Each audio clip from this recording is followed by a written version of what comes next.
It is June 9th of 2026, and this is the Court Gallery.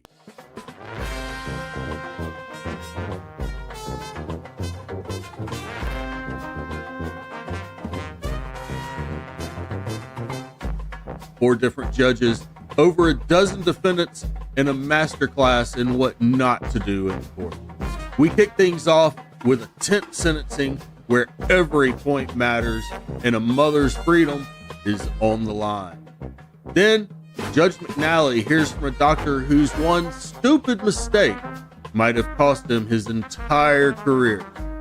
And you absolutely have to stay for the man who tries to lecture the judge on the law, uses some choice language, and watches his bond skyrocket from a few $100s to $40,000.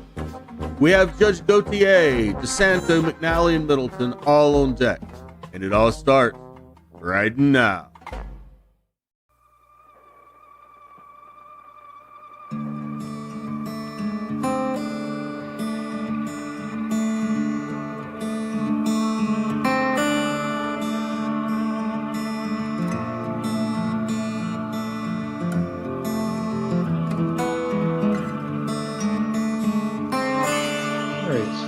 Back on the record in the 53rd Circuit Court for the County of Sheboygan. As a reminder, we are providing public access online and in the courtroom. And up next, we have sentencing in People v. Carly Price. It's filed 25-7120 FH. Counsel, you want to state your appearances, please? Also, Goodrich for the people. No, and I did. Ms. Price, who appears remotely from here on Valley Correction. All right, so Ms. Price, as we mentioned at your plea taking, you have the right to appear in the courtroom in person for felony sentencing. If you wish to waive that right and be sentenced by video, we're happy to accommodate that. Do you know what your preference is, Ms. Price? I will do it by video. Okay. And you have any objection to that, Mr. Nightingale? No. Ms. Goodrich? No. All right, and Mr. Nightingale, this is sentencing on a charge of delivery of methamphetamine. It's a 20-year statutory maximum. The advisory guidelines were scored at 72 months to 120 months. Have you had a chance to review that pre-sentence report with your client? I have, Your Honor. Do you have any additions, corrections, or modifications? Yes, Judge. What I'm noticing first and foremost is, and I'm sure the court's aware that Ms. Price is currently serving a sentence out of Otsego County. That's the reason she appears today from the Department of Corrections. I'm noticing, and this is a part of the PSI packet that Agent Martin put together, is that the guidelines for her Otsego case, which in my mind are essentially the same facts, same history, were scored much differently. So PRV 1, they had her at 25. PRV 2, they had her at 10. And then PRV 5, they had her at 5. PRV 7 is different. I can't explain that to you, but nonetheless, I do think that these would be a more appropriate reflection of her criminal history. I'm seeing what I believe are 2 scorable misdemeanors as it relates to PRV 5. I think that allowing a suspended person to operate, I don't believe is scorable. Obviously, you know, if I'm wrong, somebody please correct me. I don't want to be giving false information to the court, but nonetheless, I think that her scorable misdemeanors are from 2011, operating while intoxicated. Can I maybe have you slow your roll a little bit there? Sure. I'm not just going to wholesale adopt another court's guidelines for another sentencing offense. And let's take your scoring challenges one at a time. Sure. I'm hearing a scoring challenge to prior record variable 1. Yes. So we'll start with the record. So it is scored at 50 points for 2 prior high severity convictions. Ms. Goodrich, your thoughts on that?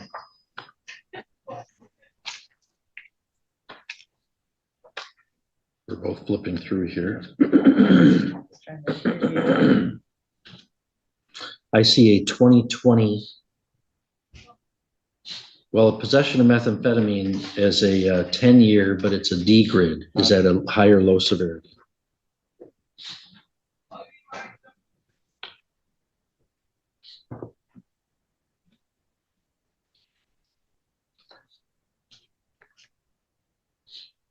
Oh, but you know what? You know what it would, this is why it would be. I mean, this sentencing offense, well, okay, let me look at the directions for prior record variable one. Yes, I was reading that very carefully, where the offense has got to be Committed before the conviction before the offense date? correct. Okay. Prior high severity felony conviction. If the conviction was entered before the sentencing offense was committed. So the offense date in this case is July 8th. So the convictions from the offense date of July 7th, the Otsego cases that were a plea and sentencing earlier this year, those would not be scorable there, although they would, if they had scored, would certainly score that, but they wouldn't be scored. Okay, so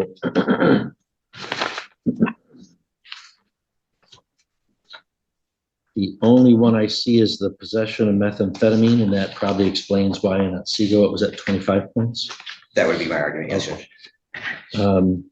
Agent Martin, do you have any other convictions that you were using to score PRV 1? No. Okay. Ms. Goodrich, any objection then to PRV 1 being at 25 points? No objection. Okay, so we'll change PRV 1 from 50 points to 25 points. Did you have an objection on PRV 2? I did, Your Honor. Okay. So PRV 2 is about the low severity felonies, I believe, and as stated previously, I know the court's not adopting a different court's sentencing. But again, it seems that the Gaylord convictions were used to support that score. That is But what I'm the seeing. conviction date did not precede the offense date. Correct. Okay. Given that, Ms. Goodrich, any objection to PRV 2 being at 10 points? No objection. We'll sustain that objection, and PRV 2 will be at 10 points. And then PRV 5 at 20 points, you objected to that? Correct. Okay. Maybe a different issue. So this is looking at the history of which are the scorable misdemeanors. Correct. All right, so we've got 1 from 2011, Yes. 2 from another 2011 would be misdemeanor 2. The MIP would not score. MIP would not score. Hey guys, MIP would how's not score.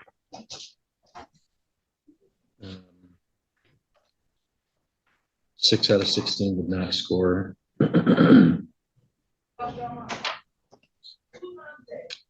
MIPs and disorderly would not score. The suspendeds would not score, and 9 out of 16. 10 out of 16, the suspended would not score. 12 out of 16 would not score, nor 13. And then we're at the sentencing offense. So we have 2 prior misdemeanors that would be scorable. Any objection to that calculation, Ms. Goodrich? No objection. Okay, so prior record variable 5, I'd sustain that objection, and it would go from 20 points to 5 points then, right, Mr. Nightingale? That is correct. All right, and it seems as though prior record variable 7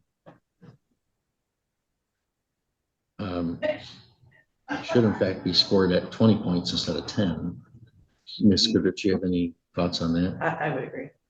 No objection. Okay. All right, so, all right. So I just had to slow you down because I wasn't keeping up. Apparently Sorry. you are entirely correct. And that the prior record variables as scored in the Otsego case, we would score the same way for a total prior record variable of 60 points. Is that right? 45, Yes. 50, 60. And that brings it to a prior record variable E. And that would, and you have any offense variable challenges? No. Ms. Goodrich, do you have any scoring challenges or additions, corrections? No. So Mr. Nightingale, would that, that would indeed change it to 51 to 85 months? Yes, Your Honor.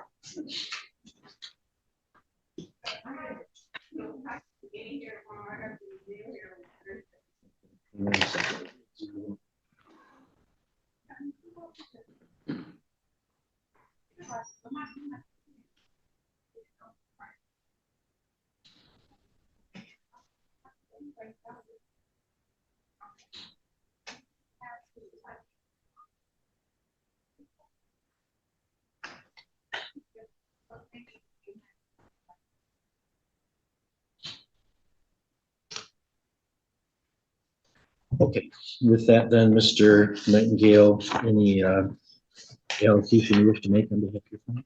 Yes, Your Honor, thank you. So Ms. Price comes before the court at 32 years of age. She does have 6 prior felonies, 10 prior misdemeanors, although most of those misdemeanors are not scorable, as we've just discussed. She did receive a 51-month minimum sentence out of Otsego County for what I would suggest is essentially the same conduct. I know the recommendation here was different. I believe that's probably because the guidelines were calculated differently. I would hope this court would go to the 51 months. She's been sitting here for a couple months in Huron Valley without getting credit on this case. She's only got 2 days of credit from her initial arrest. Although this was sort of a course of conduct on Ms. Price's part, I believe that, Ms. Price is sort of one of these folks that falls into the, having to do things she doesn't necessarily want to do because she's got this habit that she needs to support. And, I think Ms. Price now has been hit with a very large stick, is, currently serving, essentially a 6-year minimum sentence out of Otsego County. She's going to do a lot of programming while she's there. She's going to try to do as many classes as she can. She does have a job that she could go back to upon release, but I think that she's going to obviously be older at the time that she gets out. I don't think that she wants to go back to that sort of career. She's hoping to take this time seriously and to get some real skills under her belt so that she can move on in a more productive fashion upon release and successfully complete whatever parole sentence she's obviously going to get. Judge, this should be concurrent to her Otsego County case. I don't think there's any legal justification to run them consecutive. So would ask the court to run it concurrent with that matter as well. Ms. Price was trying pretty adamantly to get into some sort of treatment, into some sort of recovery court option with her out of county attorney. Unfortunately, it just didn't work out. She's had a treatment court twice in the past, and that's a fair observation, right? But nonetheless, the idea is she's still trying, and that was her idea here. Her attempt here was to try to go back to treatment. Obviously, the judicial system has had enough at this point, and so that was not successful for her. I don't expect that to be successful again today. I mean, she's already serving a sentence, right? What we're asking the court to do is to mirror Otsego County sentence so she doesn't have to serve longer on this case for similar conduct. Let her prove herself when she gets out on parole. And if she's serious about staying clean and getting help, then she'll do that. Thank you, Judge. Thank you, Mr. Nightingale. Ms. Price, you don't have to make a statement today, but you're welcome to. Is there anything you want to say or no? Yes, Your Honor. I'm here today taking full responsibility for my actions. I understand the seriousness of my offenses, including my current charges and prior convictions, and I accept accountability for the decisions that led me here. Since my arrest, I have taken my sobriety seriously and have taken concrete and consistent steps towards rehabilitation. Before coming to Women's Huron Valley, I was actively participating in weekly recovery meetings and outpatient counseling. I respectfully ask the court to consider that substance abuse treatment directly addresses the root cause of my criminal behavior, and I will be addressing that while incarcerated at Women's Huron Valley. I'm not the same person I was when I committed these offenses, although I do take full responsibility for the pattern reflected in my prior record. More than anything, I want to be a positive example for my daughter. I want to show her what it means to take responsibility, make better choices, and live a healthy and honest lifestyle. I know the path I was on is not the example she deserves, and I'm committed to changing that so she can look to me with pride instead of disappointment. I'm respectfully asking the court to consider all of that when determining an appropriate sentence today. I'm committed to my sobriety and creating a future for myself and my daughter I can be proud of. Thank you. Thank you, Ms. Price. Ms. Goodrich, any recommendations from the people? Yes, Your Honor, thank you. We're here because on July 7th, she had delivered methamphetamine in Otsego County. She delivered again on July 8th, this time in Sheboygan County. And then on July 15th, she was delivering methamphetamine again in Otsego County. On July 20th, during a traffic stop, it was discovered she had been traveling to obtain additional drugs. She's 32 years old. She was 17 at the time of her first arrest. She was employed before incarceration and holds a GED. She has 6 prior felonies at 32 years old, along with 10 misdemeanors. She's been in jail 7 times. Now prison and probation has been tried 6 times. On April 8th, she was sentenced in Otsego County to 51 months to 20 years. It looks like from Otis that her earliest out date is June 25th of 2030.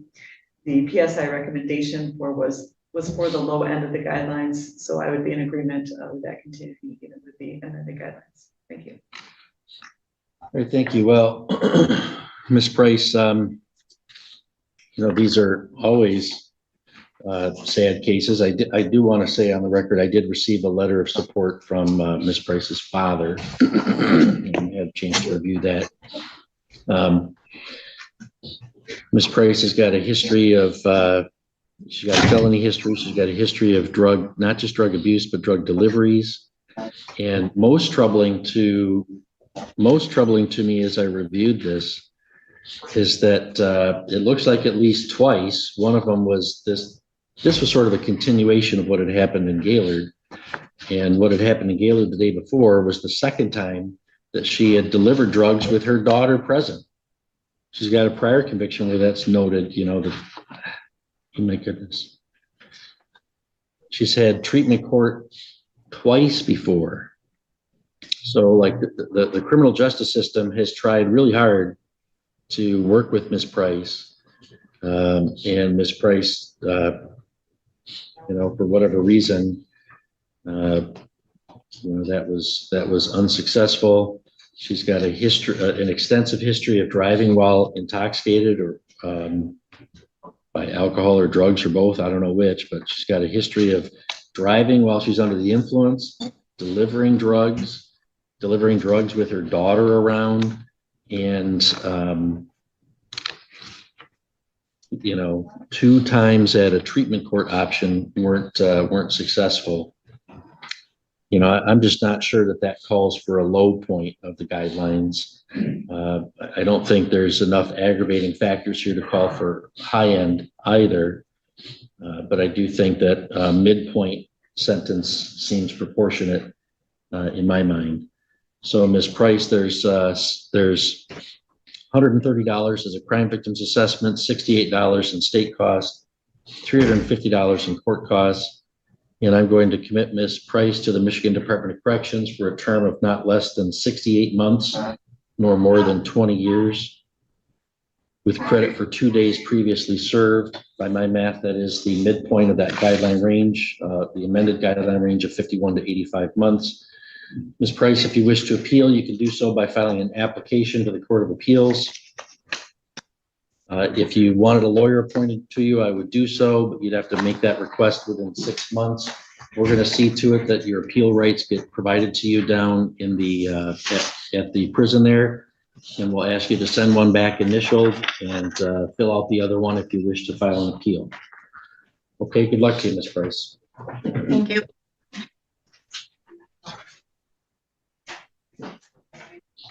Mr. Grable, good morning. Good morning, Your Honor. Good to see you. Good to see you. Sorry, we got a little bit behind here on our docket. We have next People versus Nicholas Hilliker, file 25-7076. I see we have Mr. Hilliker appearing by Zoom from the Sheboygan County Jail. His attorney, Mr. Grable, appearing by Zoom. The prosecuting attorney, Ms. Goodrich, is present in the courtroom. And I have in front of me a plea agreement for the OWI third charge with OWI reimbursement at $225 and a sentence agreement for a sentence within a specified guidelines of 0 to 9 months. Is that how the parties wish to proceed, Mr. Grable? We do, Your Honor, be subject to a killable agreement, which I've scored the guidelines out. We believe those are going to be the guidelines at sentencing, Your Honor. So it's basically a sentence within the guidelines, killable plea agreement if the court accepts it. That's correct. Okay. And Ms. Goodrich, do I understand? So, Mr. Grable, I think the prosecutor's been including some of this language of late, so that I guess I misspoke. It's not necessarily, or it's not only a sentence within a specified range, but the prosecutor reserving the right that if things come up that they didn't know about during the pre-sentence and the guidelines come back like at 36 to 51, they can, or 10 to 23, they can say, well, this is not what we intended. Now there's things we don't know. If the guidelines are not 0 to 9, they're reserving the right to withdraw that plea, as are you. I'm Do you agree with that? Sorry, Judge, I didn't mean to interrupt. I agree with that. Certainly, if something happens unforeseen, Your Honor, either party with the court, yes, that would be correct, Your Honor. Yes. Do I understand that language rightly? Yes. That that's what you're intending by that? Yes. Okay. All right. All right, Mr. Hilliker, is that what you want to do today, sir? Yes. Would you raise your right hand for me? Yes, Your Honor. You swear to tell the truth, the whole truth, and nothing but the truth, so help you God? Yes, I do, Your Honor. You can put your hand down. And Mr. Hilliker, a guilty plea hearing is an important event. It includes the waiver of constitutional rights that you have. So please listen carefully. If you have a question, ask me. If you need to talk to your attorney, just let me know. We'll create a breakout room, no problem. I have to advise you the maximum penalty for operating while intoxicated, third offense, is a felony punishable by a fine of $500 to $5,000 and either 1 to 5 years in prison or probation with 30 days to 1 year in jail, at least 48 hours to be served consecutively. The court can order costs of prosecution and emergency response, vehicle immobilization, rehabilitative programs, and 60 to 180 days community service. Do you understand that maximum penalty? Yes, I do, Your Honor. If I accept your plea, you won't have a trial and you'll give up the rights that you would have had at trial. Do you understand that? Yes, I do, Your Honor. I want to remind you of the most important of those rights. You'd have the right to be tried by a jury and at that trial to be presumed innocent unless and until the prosecutor proved your guilt beyond a reasonable doubt. You'd have the right to have the witnesses against you appear and to question them. You'd have the right to present witnesses in your own defense and have me order those folks to show up. You'd have the right to remain silent and not have your silence used against you, or to testify in your own defense at your own trial. Do you understand those rights? Yes, I do, Your Honor. Do you have any questions for me or Mr. Grable about any of those rights? No, Your Honor. Do you wish to give up those rights and enter this plea today? My attorney, if that's what he thinks is right. Well, understand that, you know, it's your attorney's job to give advice to you about the pros and cons of different approaches, but, you know, he's not going to serve any of your sentence. You will. So that means your decision is yours. And, Right. You know, so that's what I'm asking you is what your decision is. And if you need time to talk to your attorney, you just say so. I'll give you a breakout room. But I just want to know, Yeah, Mr. Williker is go ahead. Yeah, I'll do a breakout with you, Your Honor. Yeah, let me create a breakout room so that you can talk to Mr. Grable for a bit. Thank you, Judge. Yep, no problem. So Mr. Hilliker should be back shortly here. There we go. All right, Mr. Hilliker, you've had a chance to talk some more with your attorney. So my question to you is, do you wish, understanding those rights that we just went over with you, do you wish to waive those rights today and enter a plea here today under this agreement? Yes, I do, Your Honor. All right, do you understand if I accept that plea, you're giving up any claim that it was caused by threats or by promises that are not put on the record today? Do you understand that? Yes, I do, Your Honor. Also, when you plead guilty, you give up the right to an appeal. And if you wanted to appeal, you'd have to seek permission, which you would do by filing an application. But the types of issues that you could raise on such an appeal are very limited, much more limited than if you were convicted after a trial. Do you understand this? Yes, I do, Your Honor. All right, the plea agreement, as I outlined, was that in exchange for your plea of guilty to the operating while intoxicated third offense with the OWI restitution at $225, There's a sentence agreement for sentencing within the guidelines of 0 to 9 months. Do you understand the terms of that agreement? Yes, I do, Your Honor. That sentence agreement is not binding on me. If I didn't want to follow it, I wouldn't have to. But if I didn't follow it, you'd be allowed to withdraw your plea, not having received what you bargained for. Do you understand that? Yes, I do, Your Honor.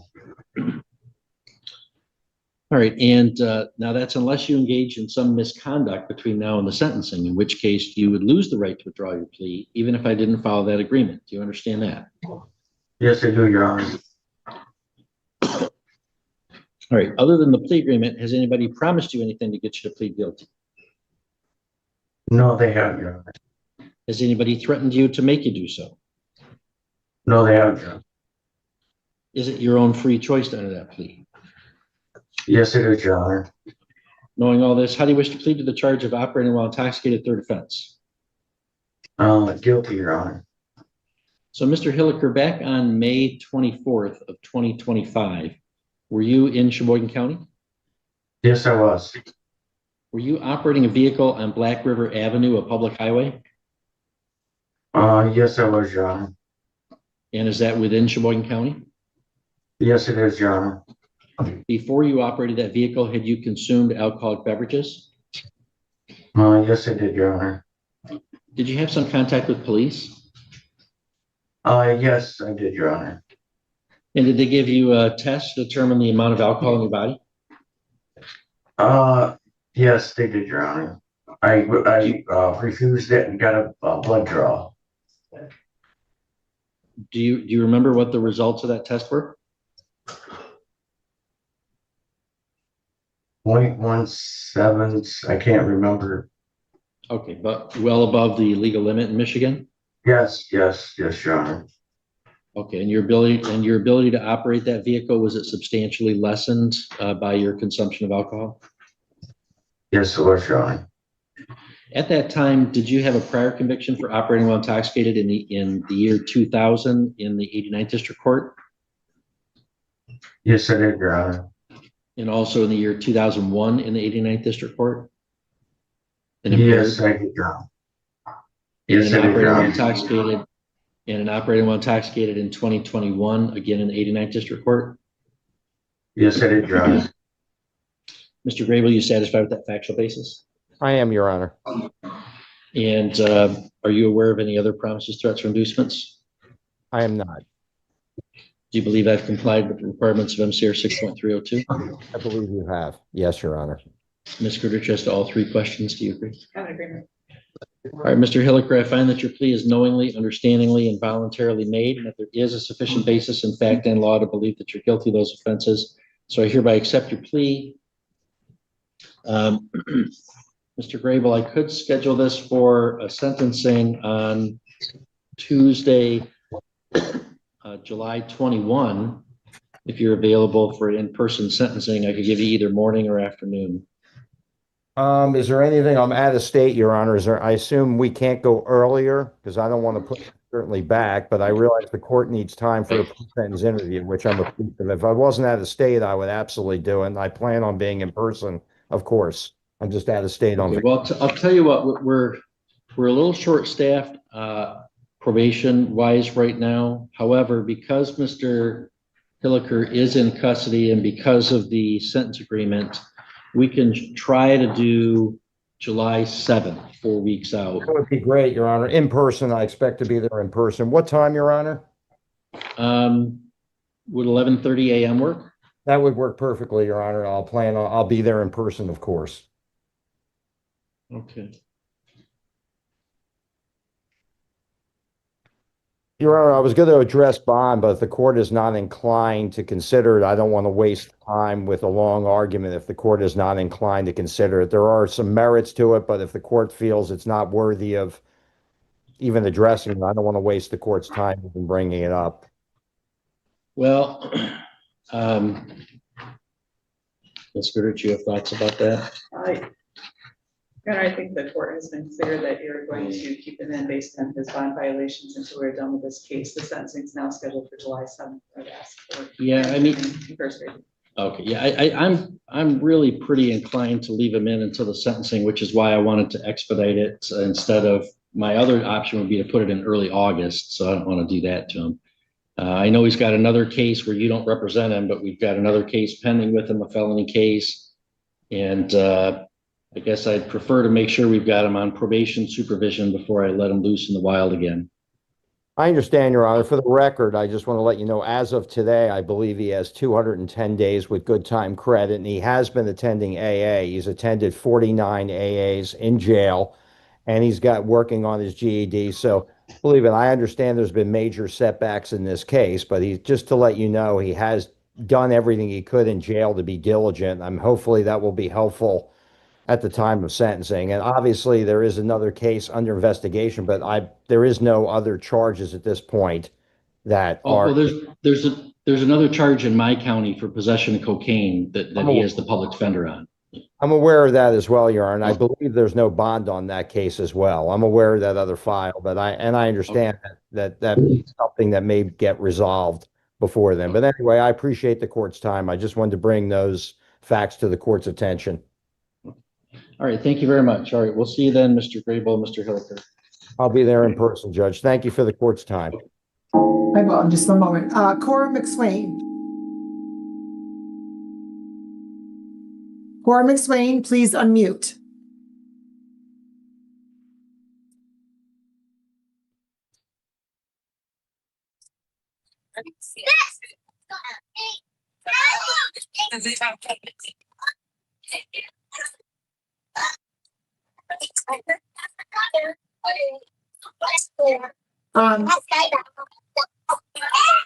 Cora McSwain, can you hear me?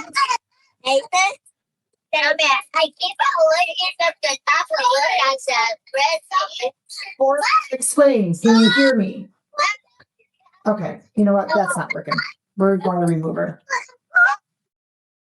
Not working at all. We're not doing that. Dress appropriately in the car with kids. Not happening. Okay. So, and let's go back on the record. Oops, sorry, let's go off the record. Are you doing okay with stuff? I'm doing good, thanks. Okay, very good. Okay. All right, let's go on the record. Green Trees Apartments versus Cora McSwain, 2600753. Good morning again, Your Honor. Sidney Catsby, 51471 on behalf of the plaintiff. All right, Ms. McSwain, your name for the record, please. Cora McSwain. All right, and ma'am, I can appreciate that you couldn't get the time off of work, but I hope you can appreciate that I can't have the students in the background when we're on the record. Yes, sir. All right, and so counsel, you had an opportunity to speak to Ms. McSwain, correct? Yes, Your Honor. We do have a proposed consent judgment. This is a non-payment of rent possession case. There's currently a balance due of rent of $2,891. There's $180 of cost for a total of $3,071, 3071. Ms. McSwain has until June 29th to pay that amount. She was advised of MCR 4.201, and I believe that there might have been a payment Ms. McSwain provided to my client, which is not yet posted. And I did indicate to her that once that gets posted, the remaining balance would have to be paid by June 29th. What's that amount, counsel? Ms. McSwain, what was it? Like 1,400? 1470. Yes, 1471. And I'd like to bring me a school. Okay, ma'am, and you heard the terms of that judgment, correct? Yes, ma'am. And you understand that Mr. Katz represents the interest of your landlord and not your interest? Yes. And you understand the rights that you've received in your packet of information, correct? Yes, ma'am. Do you have any questions regarding those rights? No. You understand that you will be waiving some of those rights by entering into this agreement, specifically your legal rights and as well as your, your legal representation rights, as well as your rental assistance, correct? Yes. Knowing all of that, do you want to continue? Yes. Is that to pay by the 29th? Yes. And do you have do you also have any other, you understand your rights under the court rule as well, correct? Yes, ma'am. All right. Any questions? No. All right. The court does find the waiver of rights is valid. The terms of the judgment are reasonable. The court will order by consent. Plaintiff does have the right to continue or to possession of the property. The amount not due and owing for unpaid rent and other costs is $3,071. If that amount is not paid or defendant does not move out on or before June 29th, plaintiff may apply for an order evicting the defendant. Additional money may be owed if damage to the property occurs or rent continues to accrue. Partial payment will not prevent the court from issuing an order evicting the defendant, and no money judgment will enter at that time. And the balance, once that $1,471 payment has been posted, will reduce, but that still needs to be paid by June 29th. And ma'am, any objection to the court indicating via Zoom on your signature line? Yes. Do you have an objection to the court indicating via Zoom on your signature line, or permission? No. No, I have no objection. Okay. All right. The court will sign that and send it on out. Thank you. Okay, thank you. Have a Thank good you, day. Your Honor. Mr. Katz, I believe that's all of yours, correct? That is it. Have a good day, Your Honor. Thank you. All right, as well. Okay. All right, thank you. Okay, and Mr. Jaguna, let's see here. Or let's go off the record for a moment. Mr. Shemke, did you already speak to the jail? Yes, I spoke with both individuals. Okay. I'm Judge Bill Clovis. I've got Jacob Marshall. I've got to be somewhere at 11. And I apologize. Is there any way we could be called? All right, let's go on the record in the matter of the State of Michigan versus Morgan, no, 26768. And Sergeant, if you can please unmute.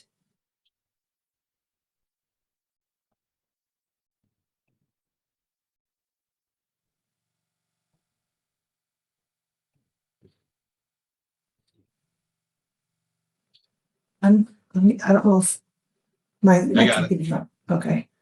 All right, and so Sergeant, your name for the record, please. Sergeant Stephen O'Born. All right, please raise your right hand. Do you solemnly swear or affirm testimony about, ma'am, you can lower yours, thank you.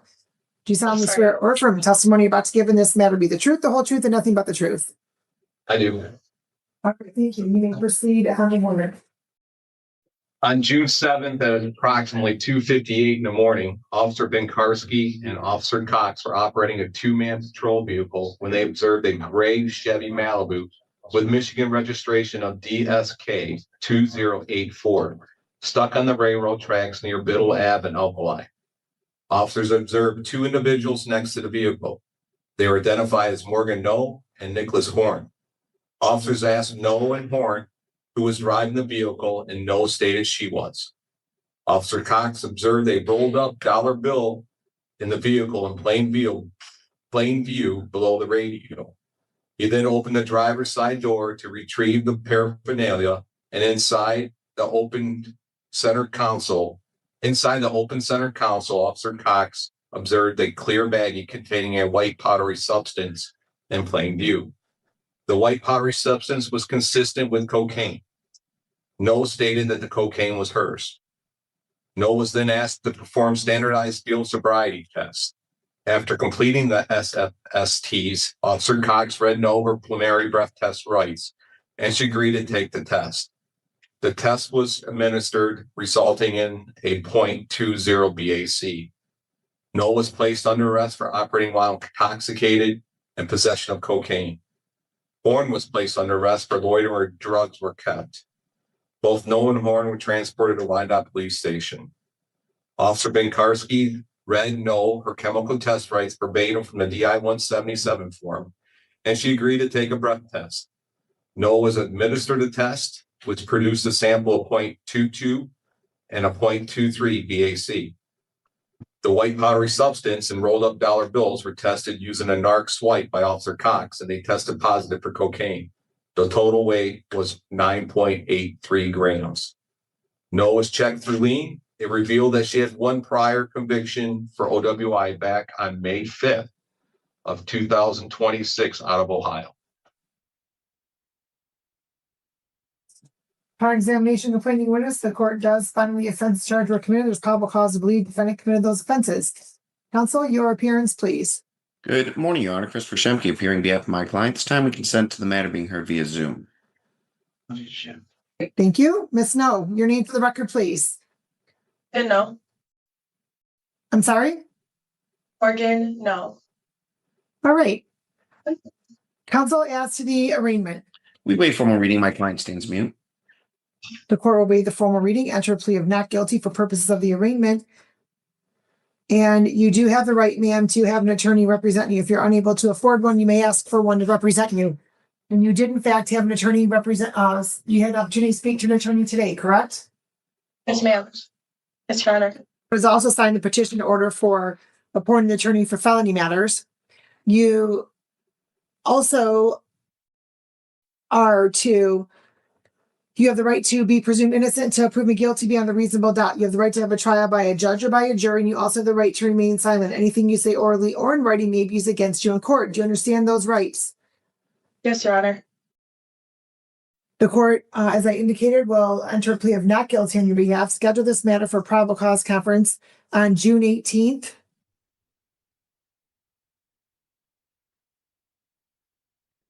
(8:30 a.m.) And counsel as to bond. Your Honor, my client's 32 years old. She lives in Taylor. She does take care of her autistic brother, who's 40 years old, and she also helps with her uncle, who resides at the residence, who has Down syndromes. Additionally, Judge, she has 3 jobs. She works at a location called My Place as a server. She's also at Leonardo Italian Grill as a server, and she does own a cleaning company called Motor City Maid. Judge, I'd ask you to consider that when I reviewed her criminal history, I didn't see any convictions. That being said, I don't see any sort of notion that she would be a flight risk. So I would be respectfully requesting leniency when determining appropriate bond. We would be asking consideration for a personal bond, but if that were not be granted, we'd ask for a low monetary amount, which would include potentially a cash surety or 10% provision. Thank you, Judge. Nothing further. All right, thank you. Ma'am, do you live in Wyandotte or Taylor? I have 2 addresses for you. 736 was a house I owned here. I do not live there anymore. I live at 7190 Elm. Okay.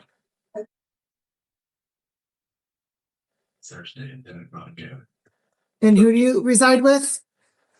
I reside with my brother who is autistic. I'm his caregiver, and my uncle, I'm his caregiver as well. He has Down syndrome. All right. And so who's with your brother and your uncle right now? My mother and I work together. He lives across the street. What? My mother and I work together to take care of them. She lives across the street. Oh, you work together? Yeah. Okay. And so, Sergeant, is this charged as a second offense or no? Well, they didn't give me the second. They just did high VAC in possession of cocaine. Okay. But she just had one out of Ohio last month, a conviction. Okay. Right. Not even 2 weeks ago, ma'am. Yes, ma'am. Are you on probation there? I am on probation now, yes. Well, you do realize this will likely be a violation. I do.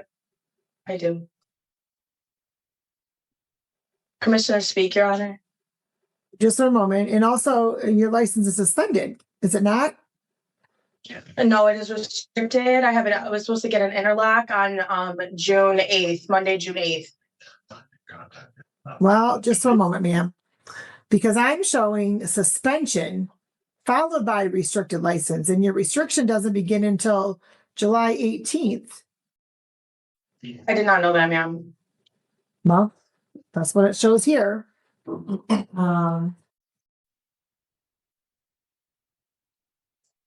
And then it says, shall not drive a vehicle requiring a commercial driver's license, June 18th through July 17th. Mm-hmm.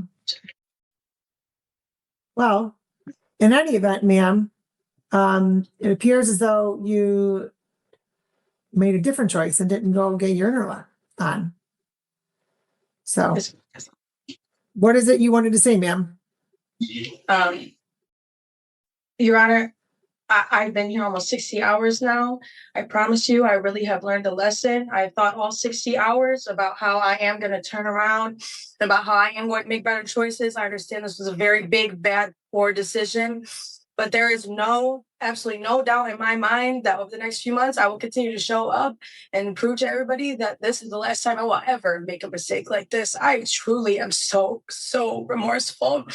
And I have so many responsibilities at home, and I don't want to fall behind in my life and mess it up more than it already is. I have very much learned, I promise.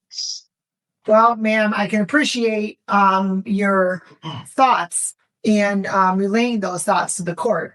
What this court is required to take into consideration is not only whether or not you would show up, however, the safety of the public. And you, less than 2 weeks prior to your arrest, had a conviction enter for operating while intoxicated. 2 weeks.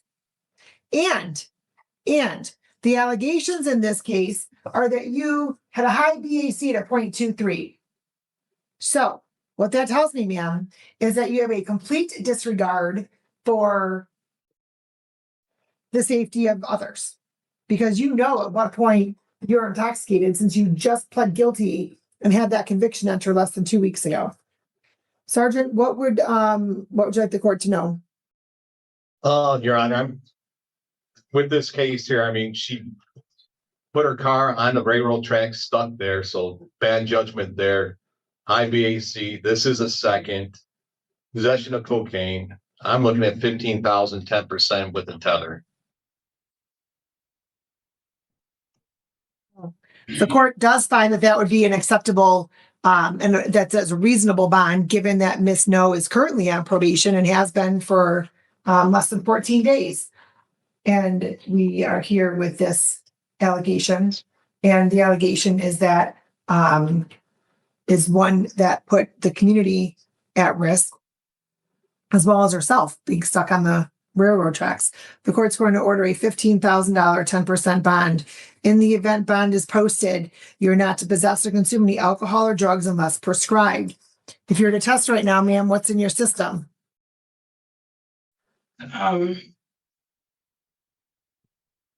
Obviously this chemical test and then marijuana, that's it.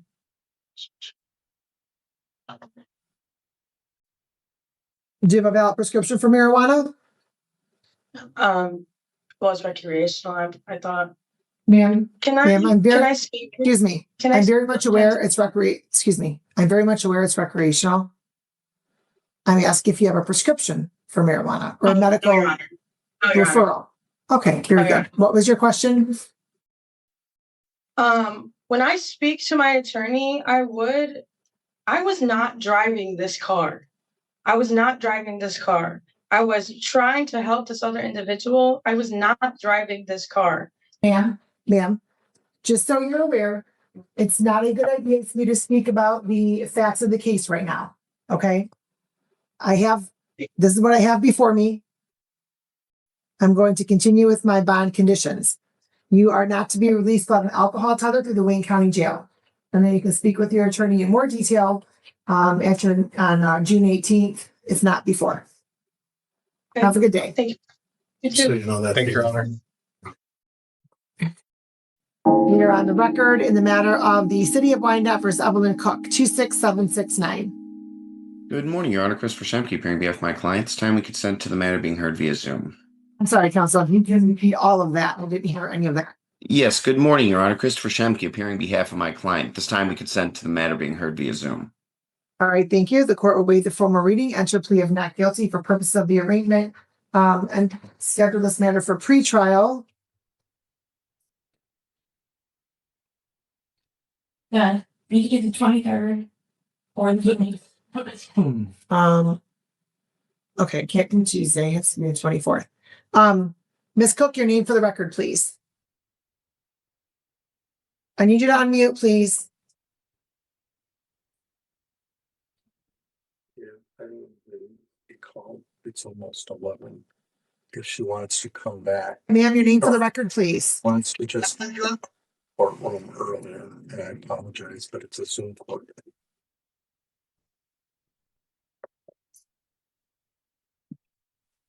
I'm sorry, I couldn't understand you. Evelyn Cook. Okay, nice to see you again, ma'am. We just saw you last week, I believe. Okay, and so, counsel, will your client agree to waive time by 1 day so we can schedule this for June 24th for a pretrial? Yes, Your Honor. All right. 9 a.m. June 24th at 9 o'clock in the morning. And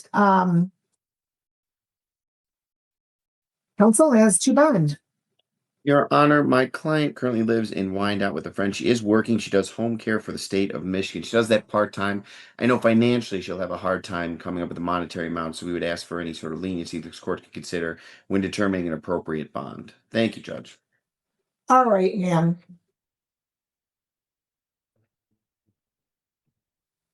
What's going on with your matter in Trenton from the end of May? It appears though the date you got out of jail, within 2 days, you were back in trouble. I go to court June 13th at 10:15. Right, ma'am. You need to start getting it together a little bit better than what you're doing. Yes, ma'am. You are correct. I'm having issues right now, and I'm sorry.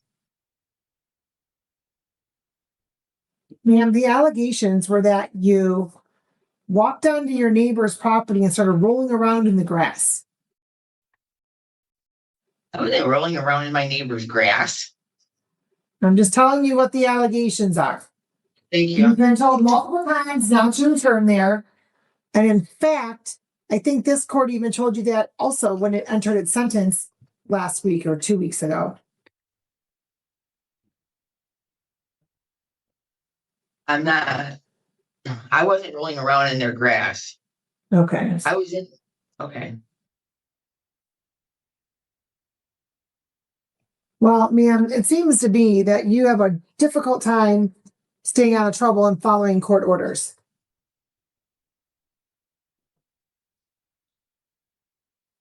So what this court's going to do, based upon your frequent contacts, It's at the same neighbor, and excuse me, I was rolling around in their grass. ma'am, if you weren't engaging in any of the behavior that's being alleged to begin with, you wouldn't even be here.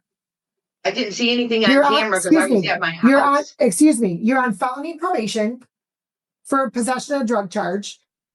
You've been on probation since November of 25. You were Yes, just ma'am. in this court, you were just in this court on another matter a couple of weeks ago. This court gave you 13 days jail credit for time served. 2 days later, you're back in trouble in the 33rd District Court in Trenton. And now, a week after that, here you are yet again. So, ma'am, what this court's going to do is this court, excuse me, In Trenton. excuse me, ma'am. The case was dismissed in Trenton. You just said you have a court date coming up in next week. Right, but I talked to Judge McNally, and that case has been dismissed because they were charging me the wrong person. It was the son that they found out that was doing the PayPal. It was not me. Ma'am, that is not what your charge is. Your charge is obstructing. In Trenton? It's an officer. Yes. There may have been another matter in Trenton that you're talking about, but I didn't strike no officer in Trenton. That's not correct. That is not correct. That seems to still be pending because that's what your charge is, and you knew exactly what it was because you're talking about striking the officer. So in any event. Oh my God. Ma'am, the court's going to order a $10,000, 10% bond with the following bond conditions. You are not to possess or consume any alcohol or drugs that are not prescribed. You're not to have any contact with the victims in this matter.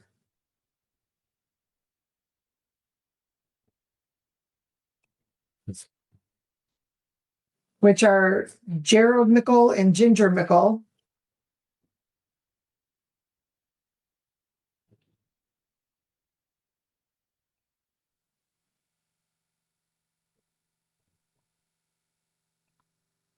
You're not to enter their property.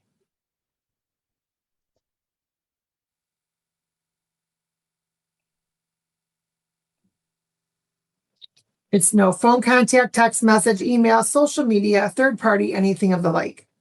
You're not to have any contact with Mr.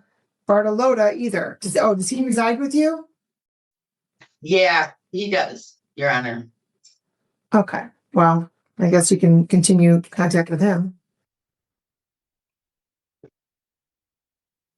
You're not to possess or consume any alcohol or drugs unless prescribed, and you are not to be released without a GPS and alcohol tether through the Wayne County Jail. Thank you. Have a good day. Thank you, Judge. All right, and we are on the record. Can you get a red thing, please? We are on the record. Red. So, on the matter of Lawrence Bartoloni, 251674A. All right, good morning, Your Honor. Christopher Shemke appearing on behalf of my client. It's time we consent to the matter being heard via Zoom. Mr. Bartoloni, please unmute.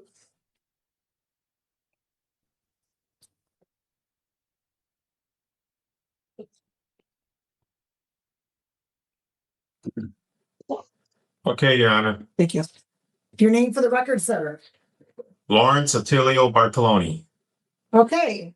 You're in custody today because you were on a tether and you failed to appear in court for your sentencing.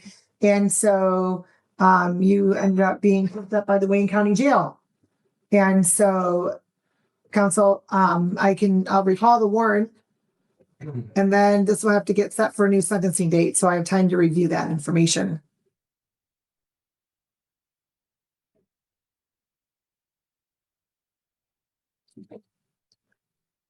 As to bond counsel.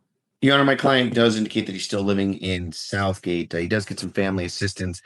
He is in the process of potentially looking for employment. I know that he indicates he's had a very difficult time walking and that he has not accrued any new charges.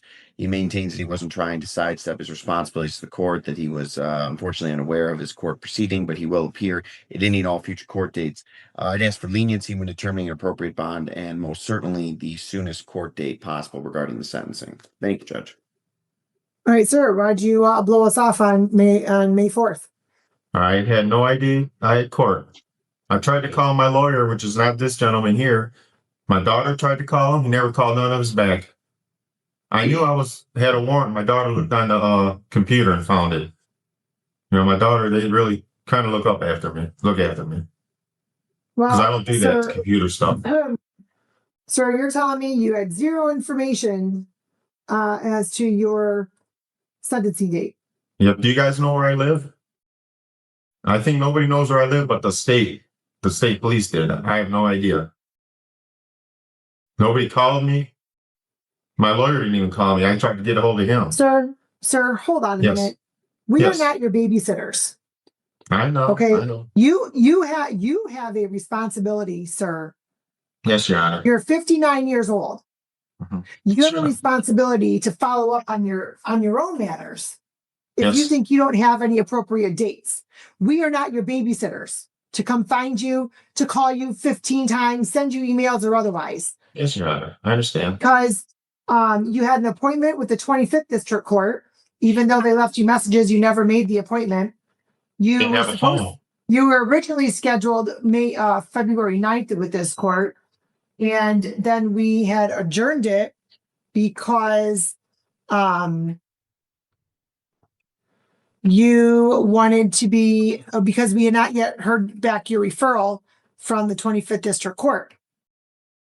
Because on February 9th, you indicated you were interested in treatment. So we afforded you that opportunity, and you did not respond to the 25th District Court's outreach for interview regarding treatment. I didn't have a phone. I don't know how they tried to call me. Excuse me, stop interrupting me, I'm sir. sorry. Then on April 7th, it was adjourned.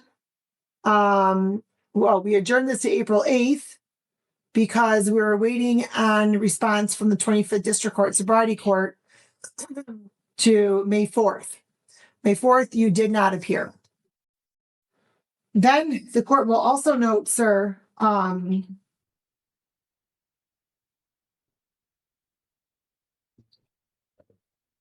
that you did appear for your PSI, so you knew who to contact and things of that nature for your initial PSI. But you continued to not appear. And so when did your daughter look to see when you had a warrant? About 3 days before they picked me up. I did call up at Wyandotte. I did call you guys up. There's just nothing but answer machines. That's when I called my lawyer. Great, sir. So when you called, what's the first thing you hear when the phone picks up? Man, my mind is so screwed up right now. I'm sorry. Nope.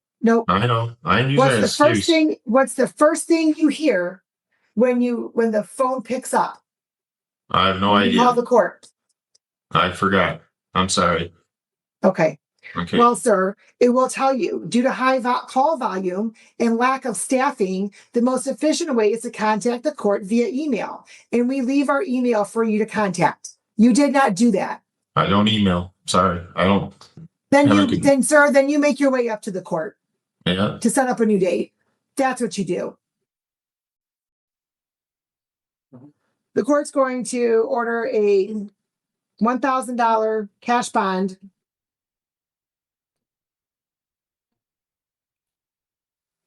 I'm going to have you stay on the Zoom here. I'm going to have you speak with a probation officer to see if there's any changes to your PSI since this was done a few months ago.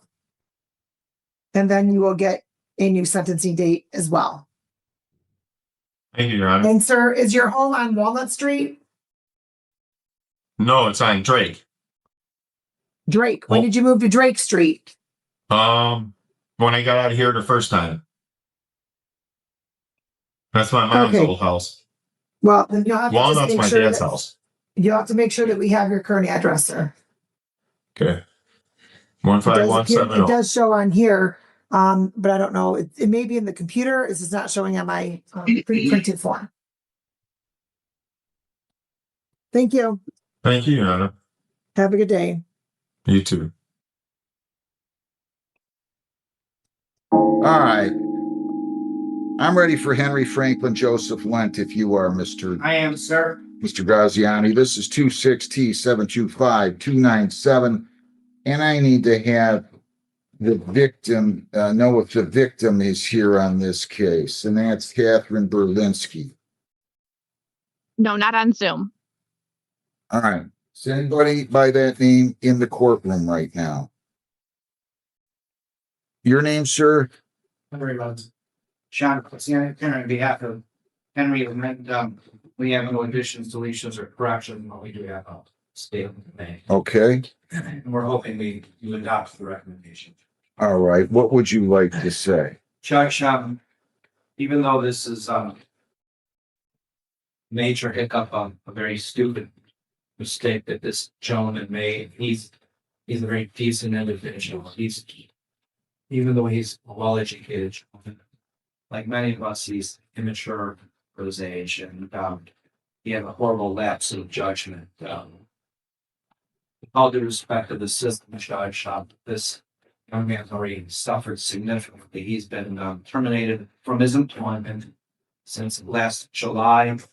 Because of this incident, Judge, he's unemployable, and it appears for the next 5 years, he'll essentially be unemployable from from the employment that he was involved with, Judge.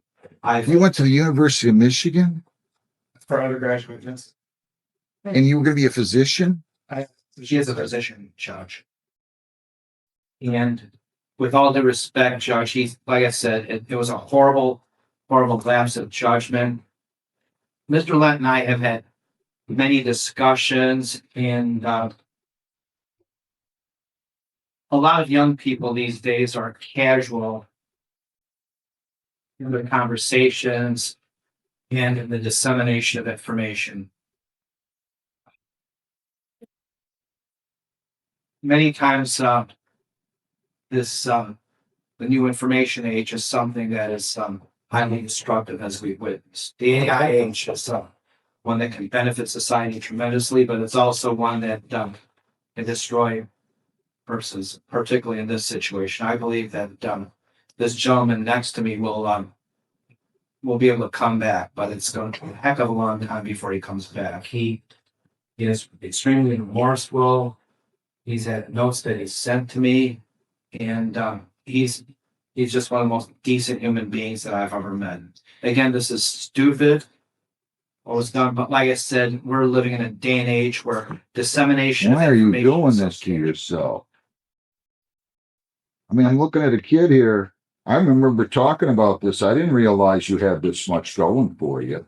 He's a You brilliant went to job. Cranbrook, you went to the University of Michigan, physician residency program. And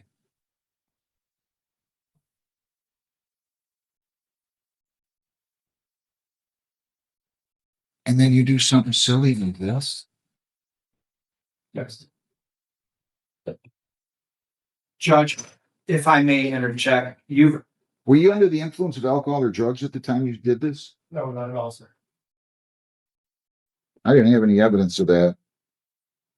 Go ahead. Judge, in this day and age, in this wonderful, and I'm saying it sarcastically, AI age, a lot of folks tend to be very casual about the dissemination of information, and I feel that's essentially what happened over here. There certainly wasn't any malicious intent at that time, and again, this Mr. Len is extremely remorseful. It's cost him his livelihood, and I've advised. So Corwell found out about this and they terminated you? I finished my residency program and I had another job lined up. Where? At the same hospital, Corwell Churching. Okay. And then when they ran a background check, they found this charge was pending. So they withdrew their offer. May I add, Judge, since that period of time, he's applied at numerous places, countless places, and has been unsuccessful. We discussed his future and that he's going to have to take a sidestep, and he's going to have to. He'll still be able to practice medicine, but it's going to. Yeah, but what's he got going on in the row? He also had a B&E without owner's permission. Judge, and he's got a pre-trial in a week. Or a few days. With all due respect, the matter is blown out of proportion without getting the tremendous details. This was a situation in which this gentleman tried to help out that individual who was having a mental breakdown, and he had a friendship with that person and knock on the door responsibly. And again, no malicious intent. And in fact, that alleged victim did not even want to pursue charges. It is a family member of the alleged victim who wishes to pursue charges. Nothing happened there. Nothing was stolen, Judge. It was just simply to try to help out that individual, Judge. That's all that went on for him and Little County.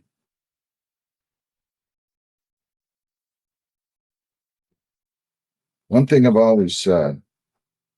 Do you want to say anything else? Are you talking to me, Judge? No, I'm talking to him. I suppose I should say that I understand clearly now that what I did was wrong.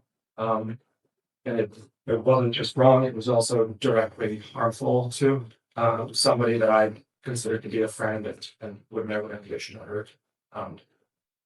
I don't have a good explanation for how my judgment would have been so employed without everything that was acceptable. But I apologize to Lewinsky for what I did and became disgracefully by cluster.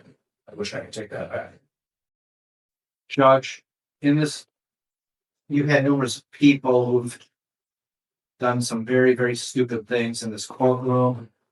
There was one individual years ago who did stupid things, and this individual is in his 60s now. And that individual never received help. Mr. Lent is proceeding extensive help, and he's going to be even more aggressive. And help where? Through therapy, through psychiatric help, through medications, Judge. Mr. Lent realizes that this can't happen again. Otherwise, he'll be permanently Well, what is he undergoing at Rochester? I wrote down a psychological evaluation and treatment if recommended. Are you seeking, and have you been in mental health treatment? Yes, I've been seeing a counselor for about the past 2 years. Yeah. Rochester area counseling services. He's also seen a psychiatrist, Judge, and he's taken it very seriously, which he should.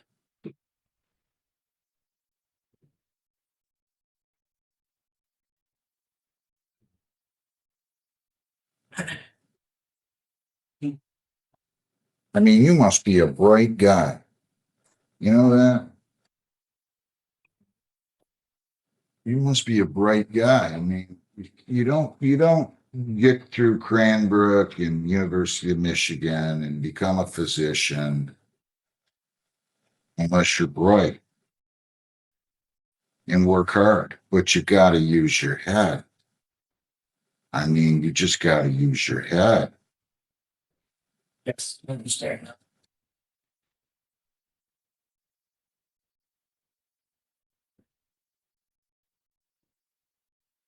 It's nothing worse, in my view, than going to your grave at some point, whether we saying I underachieved. I just can't even imagine that. I'm not going to adopt this recommendation. I think he's remorseful. I think what he did was ridiculous. I told him that. I raised my voice with him at the time of the pretrial. But I still have a heart. 12 months probation. You cannot leave the state without the consent of the court or violate any law or ordinance. If you change your address, place of employment, or home telephone number, you must notify probation. You have to report as directed. Continue your mental health treatment. Yes. Is that all at Rochester area counseling? Yes. Continue that. I'm not going to pile on with the rest of this, and I have no evidence that alcohol was involved or drugs were involved at this. I know he had a drunk driving 4 years ago, but I'm not going to order that. No contact with Catherine Belinsky at all. You cannot write, phone, see, text, email her, or communicate with her, or have anybody else do any of those things for you or on your behalf. You're going to serve 48 hours of community service. Could have been a lot worse. I do not like this kind of thing. We don't embarrass one another. 48 hours of community service by August the 10th. 48 hours of community service by August the 10th. Fines are 100, costs are 275, victims' rights fee $50, justice assessment $4.25. Probation fees are $240 for 665. Screening fee is $60, $725. Attorney fees of $40, $765. If you violate your probation, could be revoked. You could be incarcerated for 90 days. I don't know why. I'm going out of my way here because I truly believe you're remorseful. But you got to make sure this is the last of your mistakes here. Yes, sir. We can't afford to make mistakes. You can make mistakes, but not mistakes like you're making. Chuck, I explained to him that a man that appeared in front of you a number of years ago was always doing some very, very stupid things, and now he's in his 60s and he is in the Michigan State prison system. Minimum security, but nonetheless, because of the stupidity and failure to trust these issues, he's messed up. All right. Can you pay this now or do you need time? If you need time, I have no problem. Judge, I would request time. How much time? Are you doing 2 months? Yes. I'll just make it September 1st. You pay it when you can. I just sense you're remorseful. I'm taking a chance now. Don't let me down. I appreciate it. But if you violate, you're going to get 90 days. Do we understand that? Perfect. Good. Have a good day. Good luck to you. You'll meet with probation. Yes. I don't know which one to take next. Which one? Do you have a preference? Judge, I have no preference. Nicholas William Kalicki, 26. And give me 1 second here. 26W7095671. Your appearance, sir? John Gauthier, appearing on behalf of Nicholas William Bullitt, please to my left. Please identify yourself, sir. Nicholas William Bullitt. All right. Do I have the victim here, Sarah Hancock? Is she here either on Zoom or in person? No, not on Zoom. Is it Haycock or Hancock? It's Hancock, I believe. Yeah, I think so. All right. She's not here.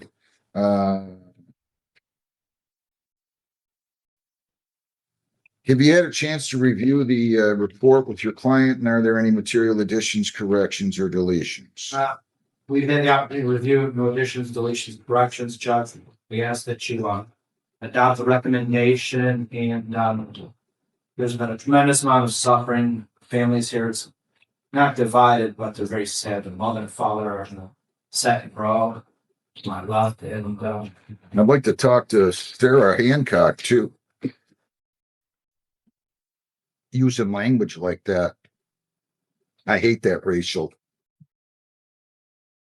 So she was no choir girl either in this incident. absolutely, Judge. Absolutely. But it's not to say that the conduct was justified.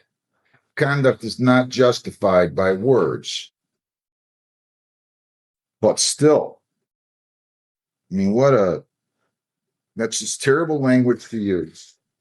And in fairness, your girlfriends flipped her off and said, F you, mother effer. And then she responds with F you using the N word. And it just escalated. But why would she get out and say F you, mother effer, your girlfriend? Where's she at? Is she here? She's not. They never show up when they do something stupid. I mean, seriously. Right? Yes. Yes.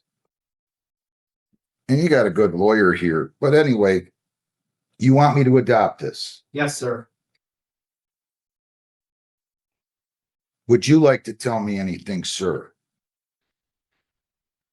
Say that I'm sorry that all of a sudden I have been very emotional. This is still your sister. Yes, she is my sister. I don't understand people that they don't understand these relatives infighting thing. Judge, if I may interject again on this, his sister is a former officer in a local jurisdiction who suffered a closed head injury, which exacerbates the relationship. And I've indicated as a result that Mr. Kalicki should avoid her, and prior to going to his mother and father's house, he visits them on a regular basis, that he contacted them first to make sure that his sister's not there. It's going to take a long time for her to be rehabilitated if she's gotten rehabilitated. Closed head injuries, as you know, Judge, are pretty serious. Did he spend any time in jail on this? No. I spent 2 days in custody. 2 days? Yes. You did? Yes. 2 night sailings. All right. Anything else anybody wants to say? Judge, in lieu of court work program, if he could do the community service, he has been working a little bit extra at the fact, again, that's what I'm asking for it. So at least he has more flexibility. Court work program isn't as awesome. That is it, sir. 12 months probation. You take it under 76948. I'll need a review hearing date. You cannot leave the state without the consent of the court to violate any law or ordinance. You change your address, place of employment, or home telephone number, you must notify probation. You have to report as directed. No contact with the victim, Sarah Hancock. You cannot write, phone, see, text, email her, or have anybody else do any of those things for you on your behalf. You're not to possess firearms. You're not to possess dangerous weapons. You're to obtain and maintain employment and provide proof of that. You're to serve 4 days jail. I'll give you credit for 2. I'll have you serve the other 2 on the court work program. There's a $35 charge for that. You're to attend the domestic violence program with 4-week follow-up. Attend that, complete that. Fines 100, costs 175, victims' rights fee, $50 justice assessment fee. So your fines and costs are 3 1/4. Probation fees are $240 for 565. You have a screening fee of $60. You have attorney fees of $40, court work program fees of $70. Your total here amounts to $735, I believe. That's correct. Did that wait a minute? Did I add the attorney fees for $40 or $40? Yes, attorney fees of 40. And the court work program fees. Good enough. $735. If you violate, your probation could be revoked. You could be incarcerated for 93 days. You have 21 days to appeal and you have 14 days to apply for a court-appointed lawyer. Do you understand that? I do. We're going to give him a review hearing date, Lisa. June 1st to 27 at 9 o'clock. June 1st of 27 at 9 a.m. Does he have all this to pay? Judge, he has most of it to pay. He put about $300 or $400 down to pay. I'm asking for about 2 months, Judge. $300 down.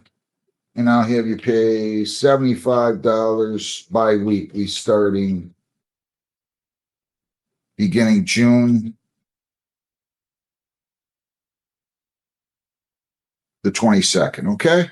Thank you, Judge. So 75 bi-weekly. If somehow something happens, you need more time, call the court. We'll go on Zoom. I'll be glad to give you an extension, okay?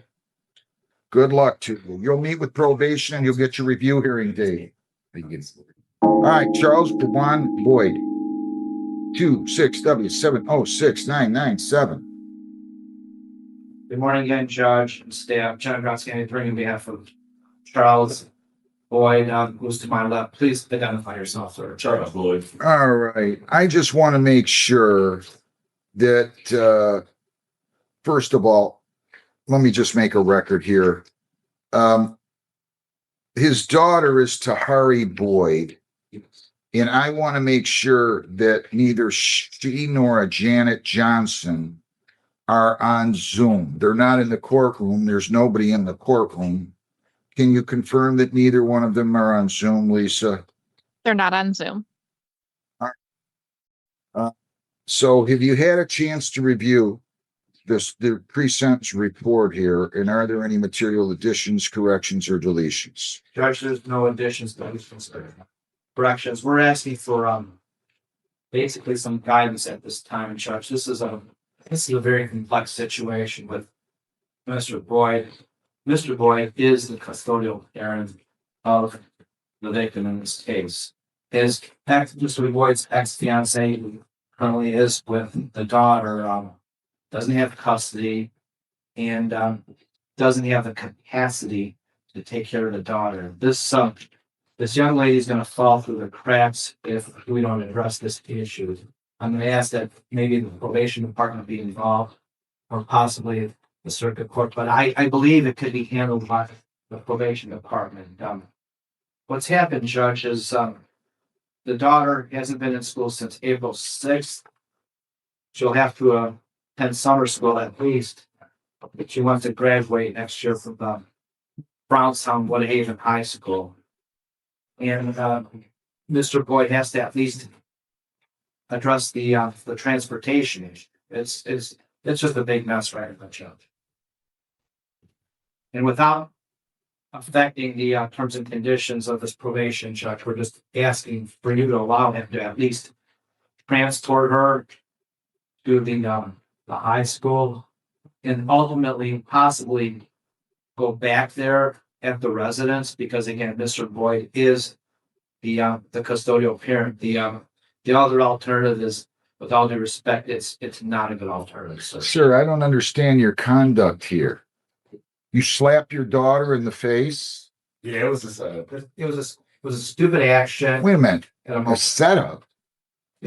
No, Judge, what he meant to say is that he had a meltdown, because we know a lot. No, but we don't hit our daughters in the face. Yeah. I'm aware of an incident that occurred. It was stupid. Yeah, it was stupid. It's not. So I raised my daughter from her retirement myself. That one moment is not a reflection of my parents' style, our household. I believe you, but you really went off the rails. I did. Look, here's what I'm going to do. And I'm glad you're mentioning this. I'm going to adjourn the sentence, and I'm going to tell probation to try to get a hold of the victim and the victim's mother. And tell them the judge would really like to have them in here. At least by Zoom, Lisa. Maybe I can talk to everybody here. So let's adjourn the sentence out. Is probation back I know a couple of them were out yesterday. Are the couple of them out today, Lisa? I believe Beth is here today. Well, I'm debating whether or not I should go 2 weeks or 3 weeks. I think 3 weeks because it appears that Miss O'Donnell is on vacation this week. Yeah, I'm gonna adjourn the sentence to June 30. So Lisa, would you email them and tell them what I'm thinking, that I would like them, Jessica, and you can CC Beth. I'd like her to make phone contact with the victim and her mother and see if I can't get them here, and maybe we can work this out. Okay, I'll take care of that.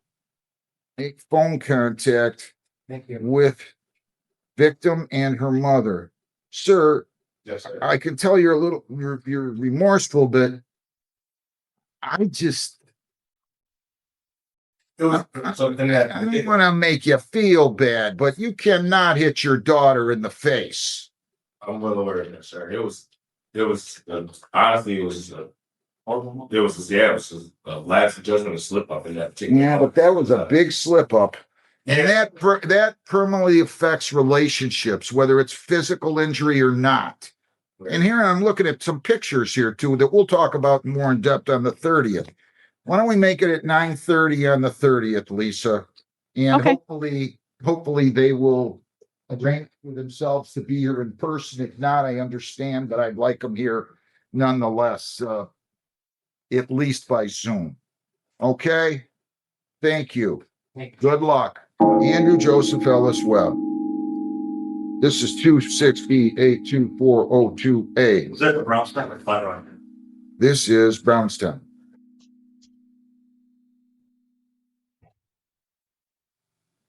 Good morning. How are you? I'm good, and yourself? Not too bad. Where's Mr. Webb at? Right here, Your Honor. Just right up there. Your name, Mr. Webb? Andrew Webb. I don't understand why you didn't show up for sentencing. It was work. I missed the court date. I missed it twice. Go ahead. For the record, Your Honor, James Schwab, 30720. I spoke to Mr. Webb about this. I would ask the court to recall any warrants that are out for him. We have done that. All right. And what's he doing? Why didn't he bother showing up? This was in April. You can't just come in here and tell me you got work. What are you doing? You end up in jail over a vicious act case.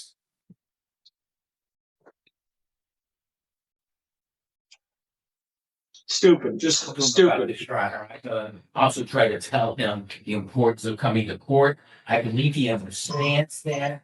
He has work obligations, but I told him that court has other obligations as well, and much tougher ones. So I would ask the court to give him another opportunity. He doesn't live that far away. I don't think he has a huge criminal history. He doesn't, but he failed to appear April 8th. And he came in the 13th, and I rescheduled it for him for the 22nd. Didn't even show up again. Did the court require a pre-sentence report? No, it was a dog case. It was a vicious act case. Where do you work at? Wallbridge. What are you doing? I'm stupid, just honestly stupid, forgetting, missing my dates, didn't have it down. I don't even want to make excuse. I messed up and I'm extremely sorry. You have $200 with you? I don't have it on me. I have a card. You have a debit card? Yeah.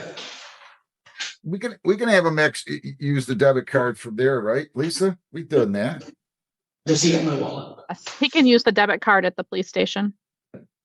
10%. You do this again, I'm not going to be even this nice. Do we understand one another? This is silly. You've missed 2 sentencing states now. Absolutely. All right, we'll give you a sentencing date for June the 25th. June the 25th will be your sentencing, and that will be at 8:45. Now stop doing this. Post your $200 and show up that date. Okay? Okay. Come on. That's what we're doing. Good luck.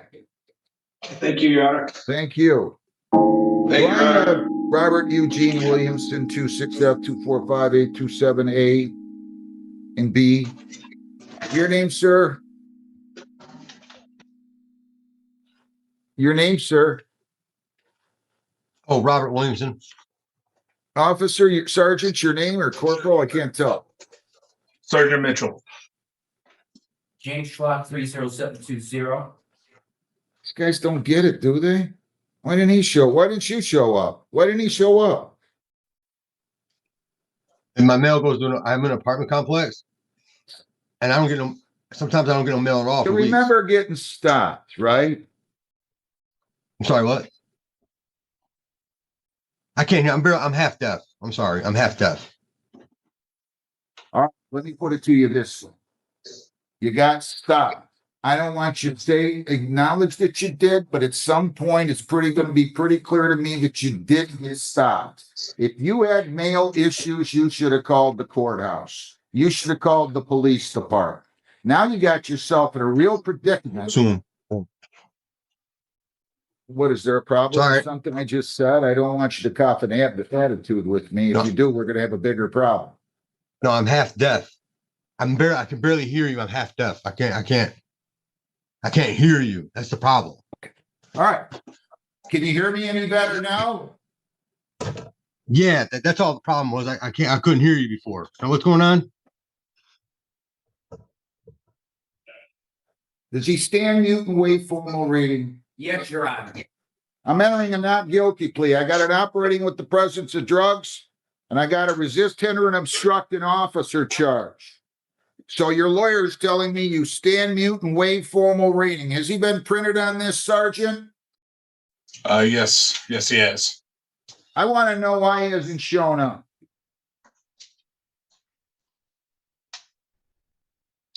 I apologize. Why did you not show up? I didn't get notice. Well, you knew you got stopped. You should have called the court. We sent it to 311 Adams. Is that your address? That's my address, but sometimes things get dropped. Sometimes things get dropped. You know what I mean? We sent 2 letters there. If they came back, we would have put them in the file. Oh, you were supposed to be here on April 30, and then you were supposed to be here on May the 14th, and you didn't show up either time, and I don't have any return envelope or any envelope stamped that was sent back to the courthouse, or it would be in the file. Where does he work? He's on disability, but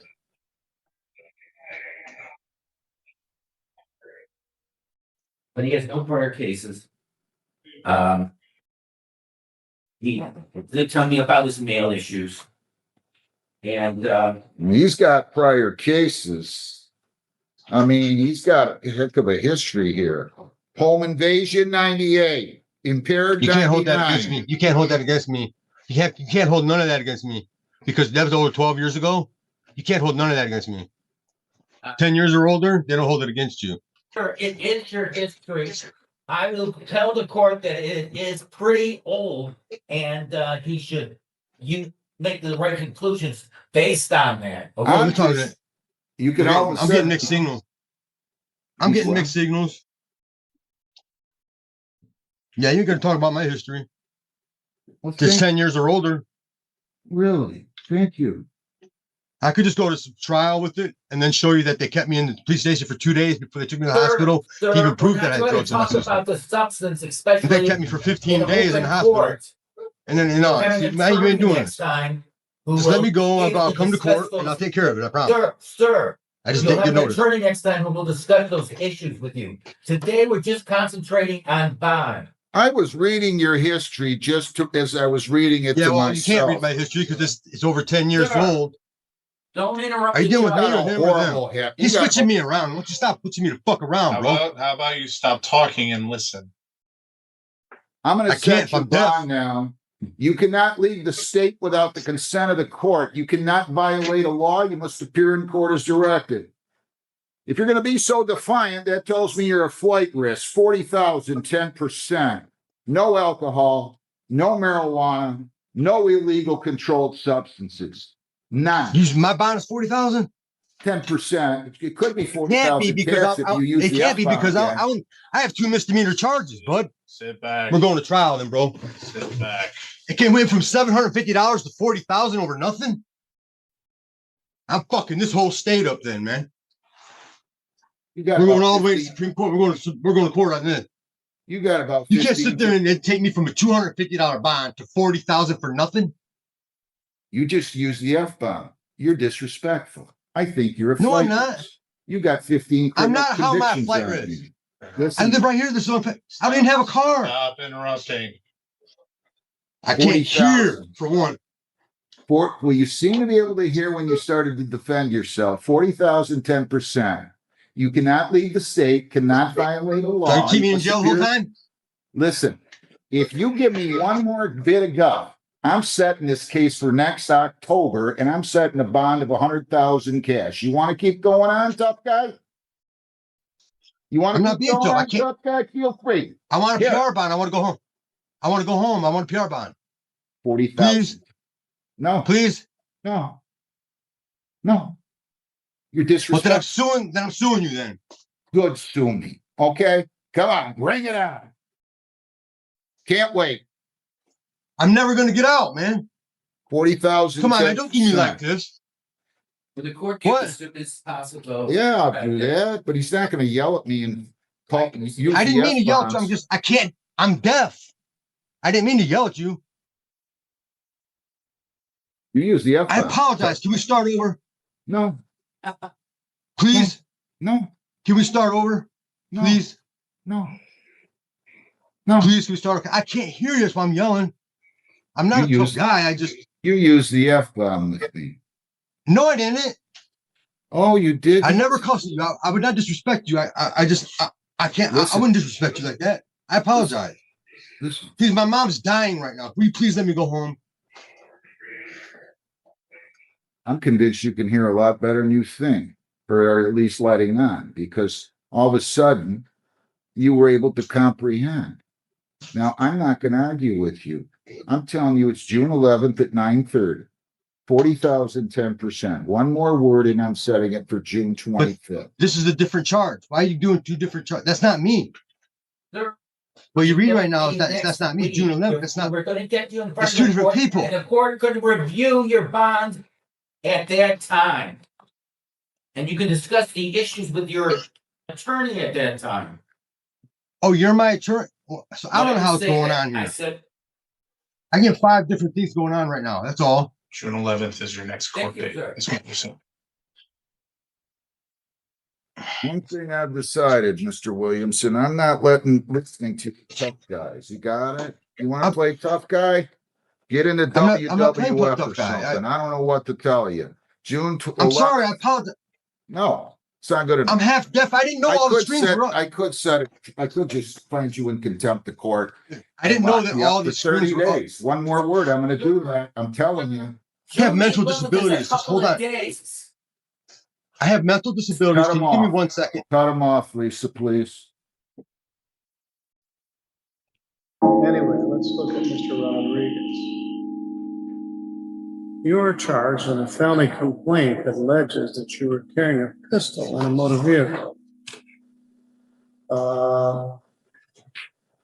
That is a felony. It's punishable by up to 5 years imprisonment, fine of up to $25,000, and requires that the pistol be forfeited. May 30th, US 131 Heimbach. There is an open warrant for your arrest. You got stopped for speeding. You're here with your lawyer, Rhonda Ives. Rhonda, were you retained in this or appointed? Yes, Your Honor, I was retained. Mr. Rodriguez and his wife called me. They live in Edinburgh, Texas. He recently found out that there was a warrant for his arrest. I explained to him that he would have to drive up here and avail himself to this court We made arrangements for him to do so today as I would be here. He had only recently found out about the warrant. And one of his big concerns is that back in March, him and his wife and his 8-year-old daughter planned a family vacation to Orlando, Florida. And they're scheduled to be on a flight out of Texas into Orlando, I believe it is. I'm not sure where or from Texas into Orlando on June 12th through the 21st as they're taking their daughter to Disney World and all those wonderful places in Florida. And his big concern is that while he was traveling, he might get extradited on this warrant, and it's very well possible. And then, as you know how that goes, you're on a bus for 2 or 3 weeks until you make it to Michigan. So he came up here today to avail himself to the court. He would like to plead not guilty. I've gone over all of his trial rights with him. I did have him sign the advice of rights form, but it's a misdemeanor form. I don't know if the court wants it. But we are asking the court to enter a plea of not guilty today. We've also gone over his right to have that exam at probable The cause. exam would be June 30th. And so the problem with that, Your Honor, is that he would have to come back for a PEC on the 23rd, and I have an evidentiary hearing that day that I cannot get out of. I've gone over his rights to that he has the right to have that exam and probable cause scheduled within 14 to 21 days. He is okay with waiving that right. I've had him sign that waiver form as well that I can provide to the court. And we're asking the court to perhaps set this out for a PEC instead of on the 23rd, to set that PEC for the 30th. And that also he flies back to Texas on the 21st on his vacation, and that gives him time and arrangements to make to be here on June 30th. He advises the court that he will be present. He is employed still as a truck driver. He would like the court to give him permission to live in the state of Texas, and he would like the court to allow him to travel to the state of Florida for the planned family vacation for his 8-year-old daughter. And if it may please the court, I also have the waiver form that my client signed regarding the waiver of the 14-day, well, it says 7-day, but it really is the 14-day, but the court wanted to cross that 7-day part out. All right, we'll set the pre-exam for June 30th. 30th.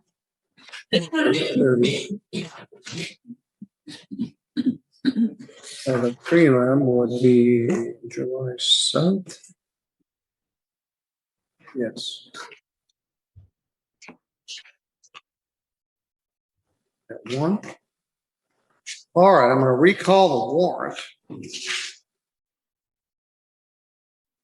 Bond is $2,500 PR. Defendant may reside in Texas.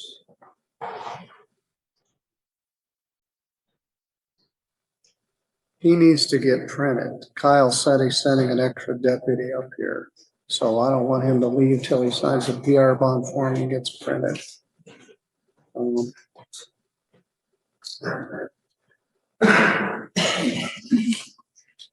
All right, Ms. Ives, thank you. You're all over this one. Your Honor, would you like to see the plane tickets that were purchased back in March regarding his trip to Florida? Because we also are asking the court to allow him to go to the state of Florida as well. And if I could ask, Just a minute. Okay. You live in Texas. It's really nice in Florida in July, but if you live in Texas, you already know what that's about. So I guess you can handle it. You've appeared here. You've got a lawyer. You live in another state. This is a year old, but we need to deal with it. You're right. You got on a plane and you might have ended up in a lockup somewhere, and who knows where. Anyway, Michigan's nice in the summertime. You're going to go out with a court officer. You need to sign a PR bond form, and you need to get fingerprinted. I've recalled the warrant that's out for your arrest. I have one more issue, Your Honor. If when you're driving a truck, will you have to go to other states?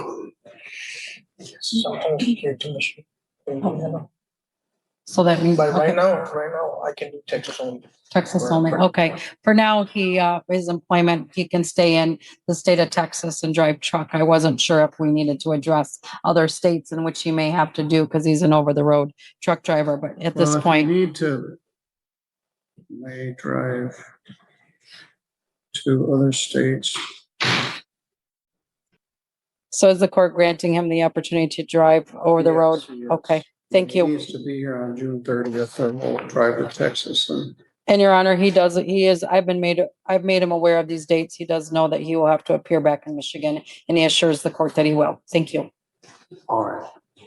We'll take him out. He needs to sign a PR bond form and get printed. And, all right. He can do the PR bond. All right.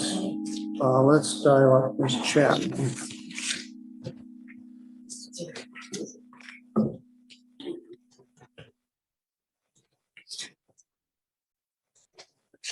Oh, we keep losing temps and busy in Judge Patterson's court, I think.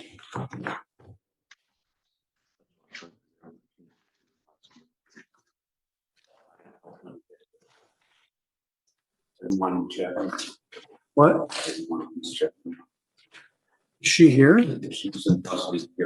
Oh, never mind. Thank you. Bye. Yeah, I didn't realize she was here. I believe that's who they went and got. I'll double check. All right. Well, usually we don't bring over the PUCs. I thought they're getting somewhere else. All right, we have a waiver from Miss Ives and Luis Alberto Alvarez. Is he in custody? He is, Your Honor.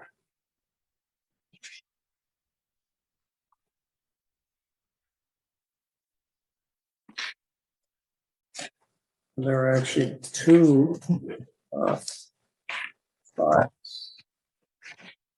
No, we gave you two waivers of the same file. I gave you two waivers of the same file. Yes. Oops. That was not supposed to happen. But they're both in blue ink. Sorry about that. All right, well, that's all right. There, I have the other one here. There's one for you. Thank you. So that's Burr and Oliveris, right? Yes.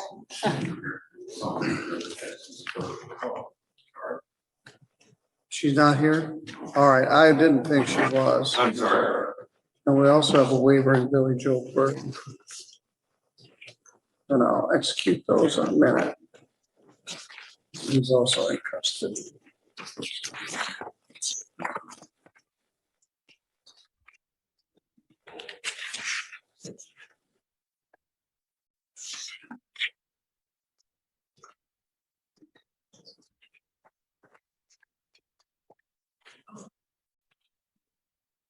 Jamie Schrock is adjourned.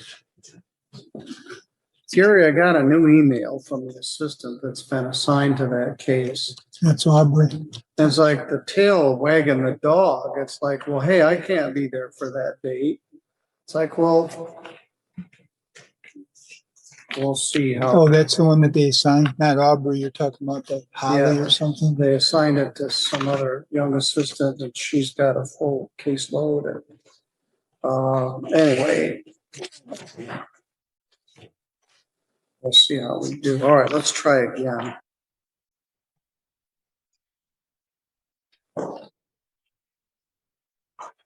Hi, let's try this again. Deputy Myers gave me a bum steer. Let's try Leslie Chapman, if we could see her. All right, thank you. Okay, bye.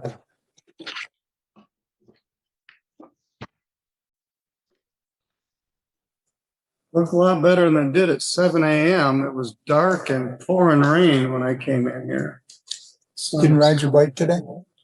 I got up to ride it and I went outside. I opened my garage door. It was pouring rain. So I went inside and I got here at 7 a.m. this morning. No bike ride.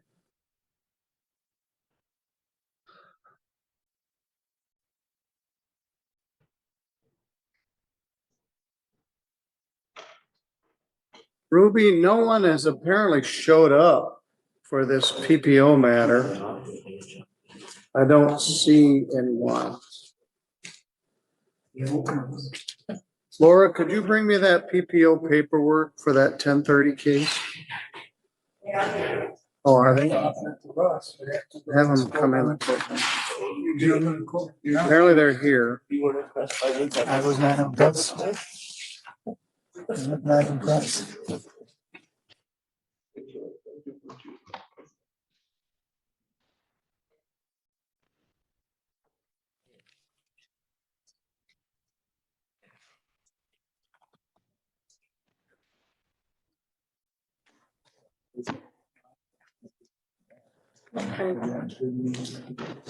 That PPO is still in effect. You guys aren't supposed to be even having any contact with each other at this point. You're not supposed to be sitting together on the hallway. Give it up here.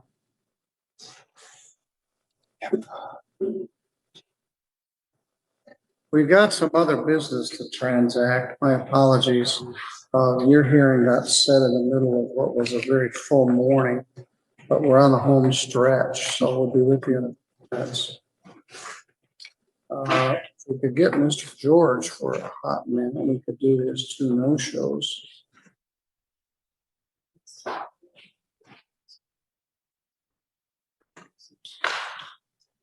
Patterson? Tim Patterson?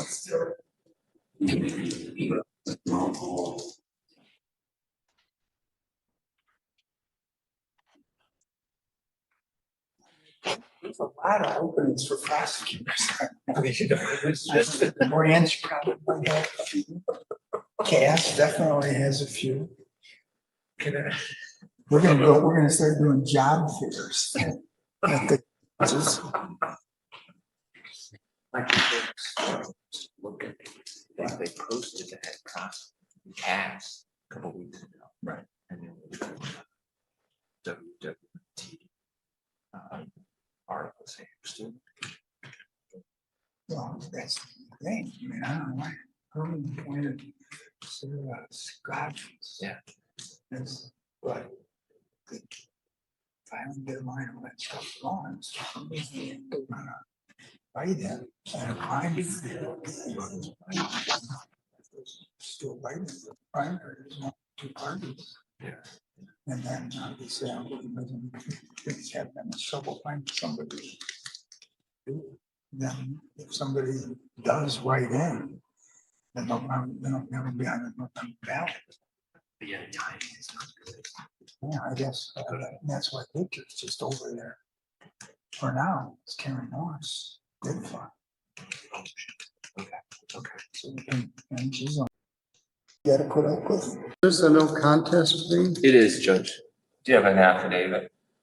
I do. Very good. Should be sufficient. Hello. Good morning. Are you Leslie Ray Chapman? Yeah. Ms. Chapman, I'm here with your lawyer, Mr. Ross Truckee, Mr. Luke Knopfinger, who took over for Ross Truckee. He's here with me live in the courtroom. Also present is Chief Assistant Prosecuting Attorney, Mr. Gary Gabry.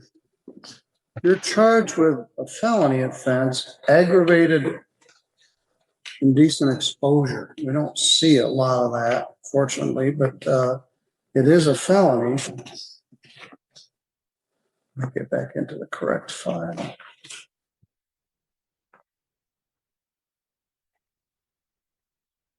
It is alleged that on April 24th in the city of Three Rivers, I'm having bugs with my on base. I just went out.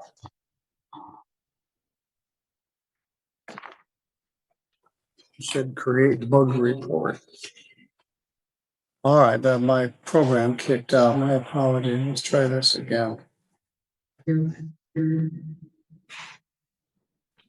is alleged that on April 24th in the city of Three Rivers, that you made an aggravated indecent exposure of your person.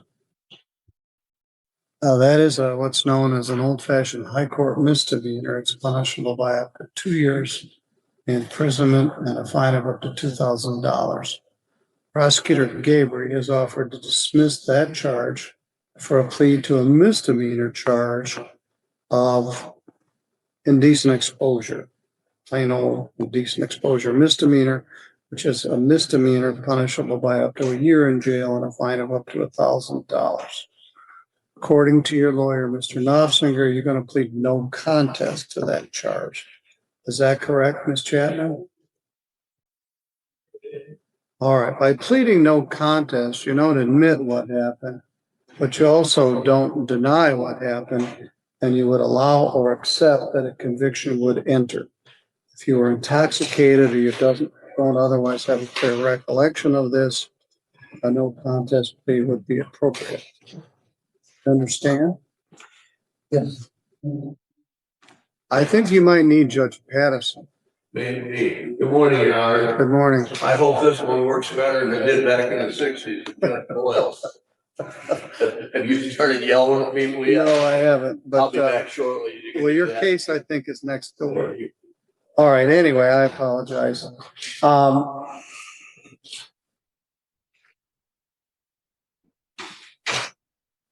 Other than the plea agreement, did anyone promise you anything to get you to plead to this charge? Or threaten you? No. Do you understand that if you do plead to this charge, you'll be giving up your right to have a trial in front of a judge or jury? There will be no trial. Do you understand that? Yes. If you had a trial, you'd have the right to be represented by an attorney. Mr. Knopfsinger has been appointed to represent you. You could also hire an attorney of your own choosing if you wish. If you had a trial, you'd have a right to have any of the witnesses for or against you subpoenaed to come to court so they could be questioned under oath. You would have the right to take the witness stand and testify on your own behalf, but you don't have to because you have a right not to testify. And if you did not wish to testify, the judge or jury could not hold your silence against you, and you have the right to be presumed innocent unless you were able to, unless the state was able to prove your guilt beyond a reasonable doubt. You understand? I understand. All right. Now, they say this happened in Three Rivers on April 24th. Do you remember being in Three Rivers on that day? I do. But that's about all I don't remember getting arrested. Were you drinking or using other controlled substances? I was drinking, yes. All right.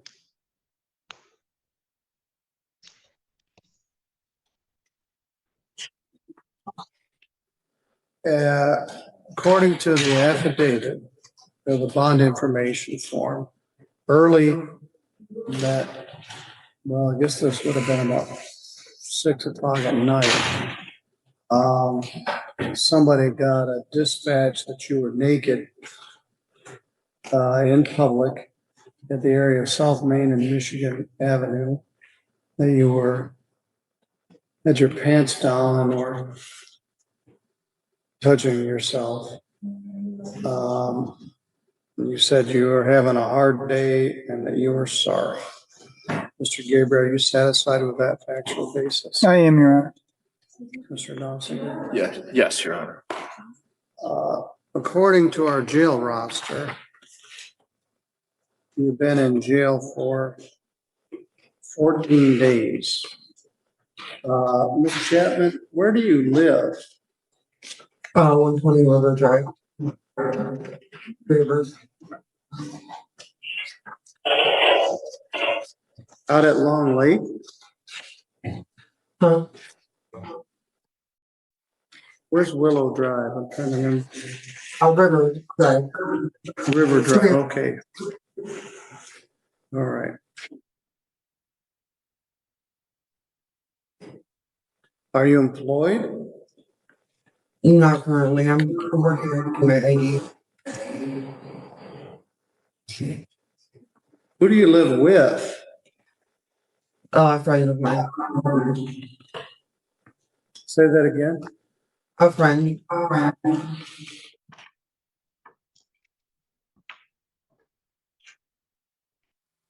Well, this incident occurred not very far from Willow Drive. Were you living there at that time?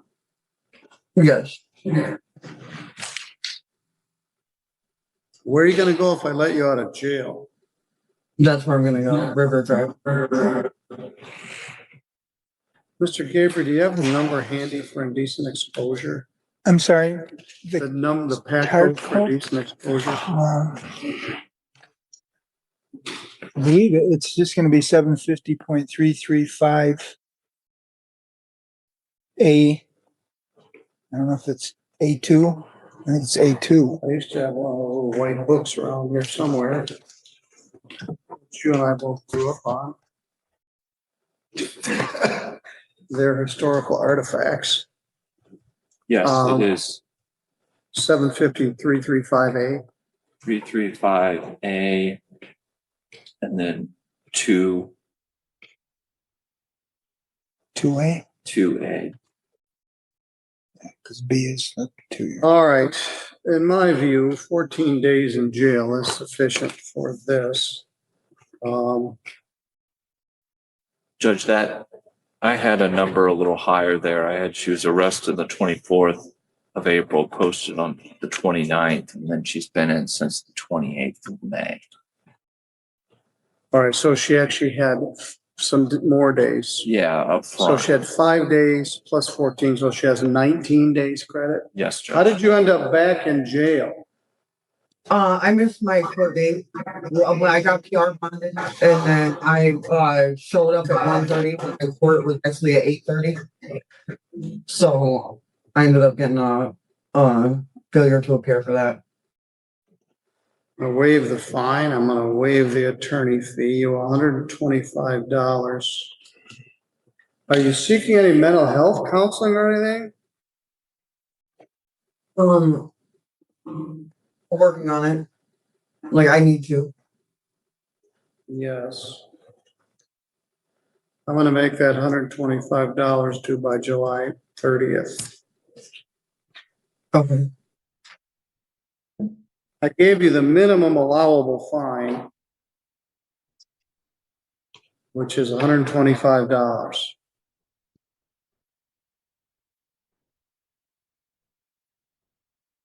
You need to pay that by the end of July. Do you understand? Yes. Thank you. Your Honor, the PAC code or the statute is just 335A. There's no 2 on it or 2A. All right, you're good to go. Thank you, Judge. Good luck to you, Ms. Chapman. Good luck, Ms. Chapman. Simple and decent exposure. Now, we need to see a couple of Mr. George's clients. Ruby, hang in with me and our PPO folks. We're working through this. Take care.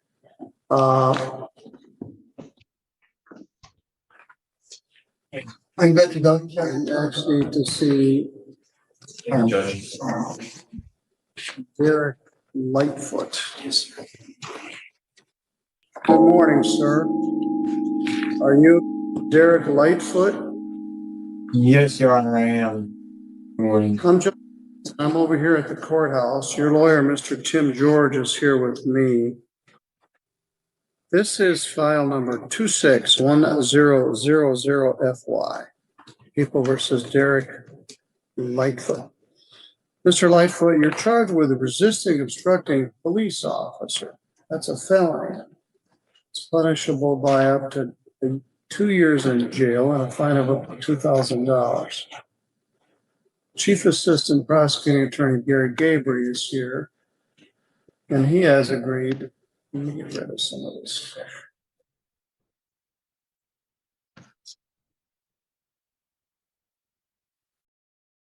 Felony charge if you plead to a misdemeanor charge of attempting to resist or obstruct a police officer. Is that correct, Mr. Gabriel? It is correct, Your Honor.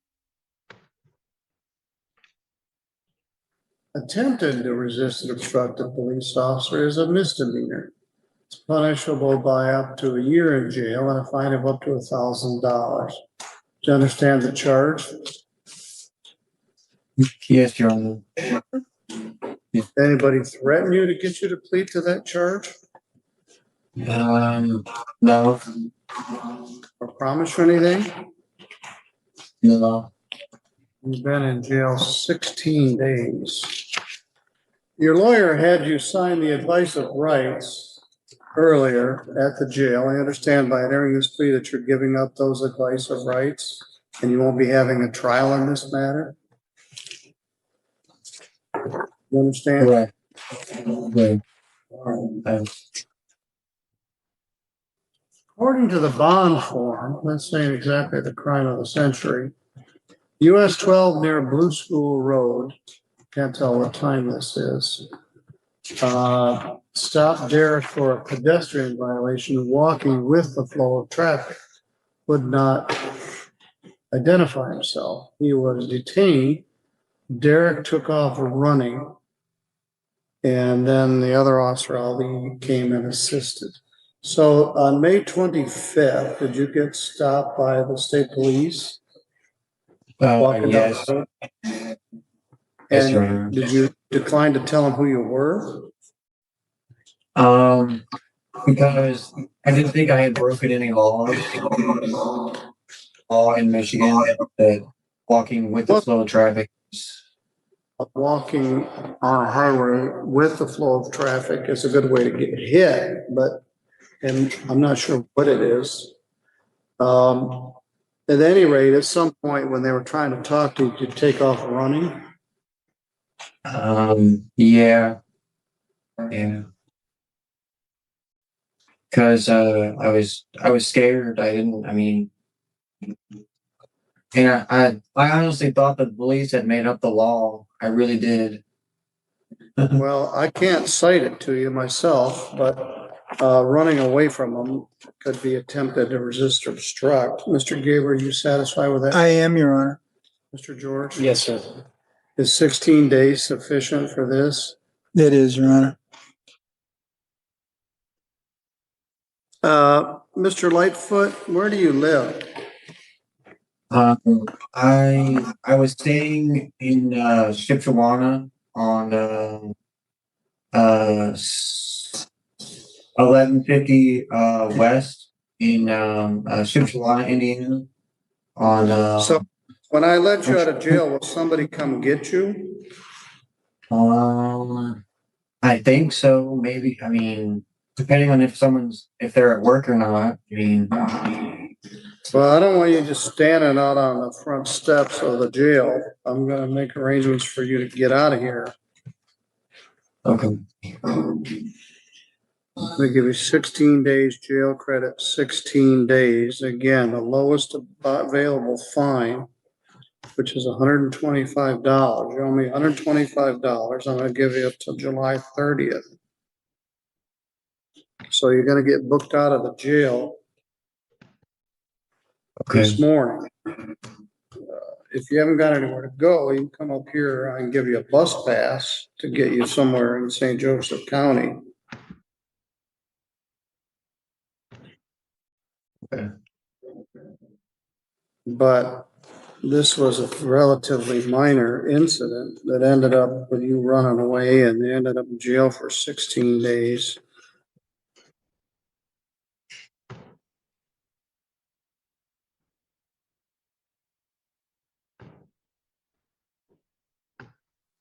All right, Mr. Lightfoot, you're good to go, sir. Thank you. Thank you, Okay. So You're gonna get booked out. Maybe you get lunch first. Today's Okay. prime rib day, so you don't wanna miss out on that. You're good to go. Oh. Maybe I got his hopes up.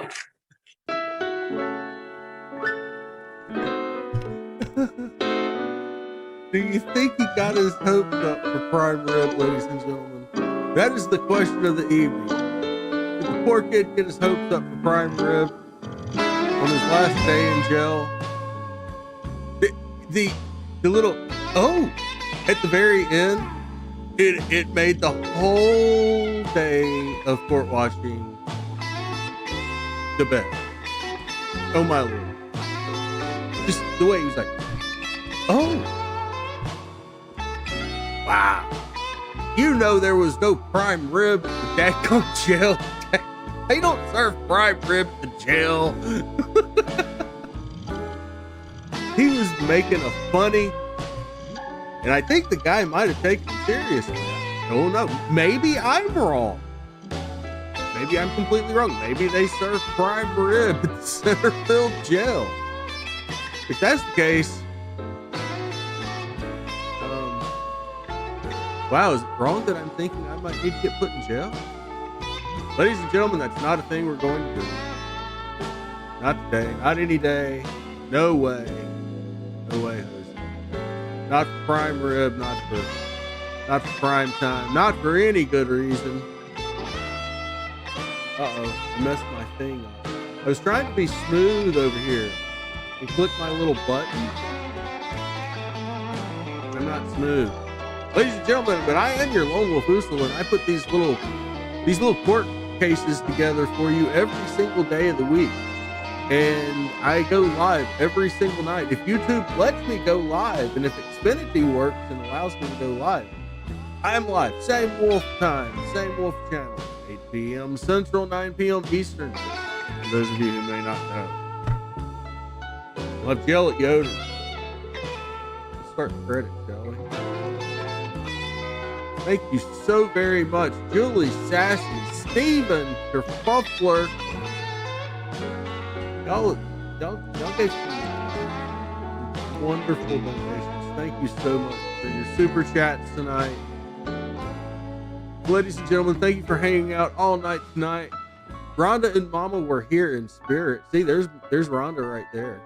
Mama's name is in there somewhere. I know it is. I know for a fact. I saw her earlier. Not only in person, but I did see her in chat. They all say hello and thank you for hanging out and making chat such a wonderful place to hang out. We'll be doing it again tomorrow. We'll have a lot more court cases. It'll be a Wednesday. Man, there were a lot. I got news for you. Let me tell you, Steve. There were a lot more cases today. I got a 2-hour time limit, and I stick to it. When we're not redirecting it. So, you know, just how it goes. Hey guys, Lone Wolf Bot is taking a break for the week. We'll probably be back next week trying to build on the Lone Wolf Bot channel a little bit more, playing some more stuff from the archives. But I'm afraid the toaster that hosts the Lone Wolf Bot about to give out. But in the meantime, we'll have a lot more court cases right here on our main channel. And I will see you next time. I am your Lone Wolf Usul. I am out.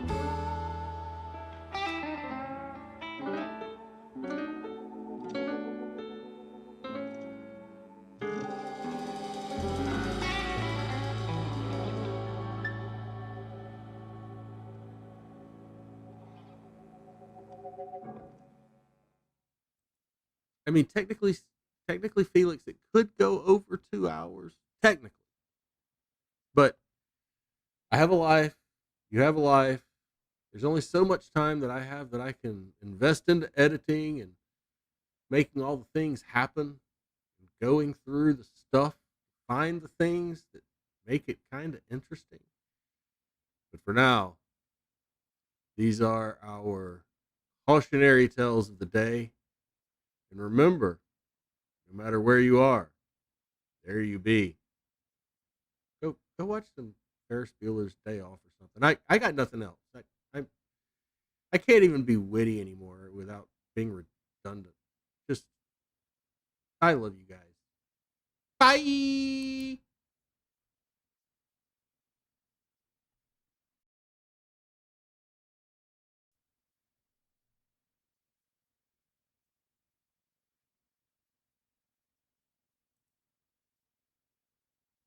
Did you wait? Did I fool you? I still don't have anything like worth coming back and doing a second round for, but I did it anyway. Oh wait, that was horrible. Okay.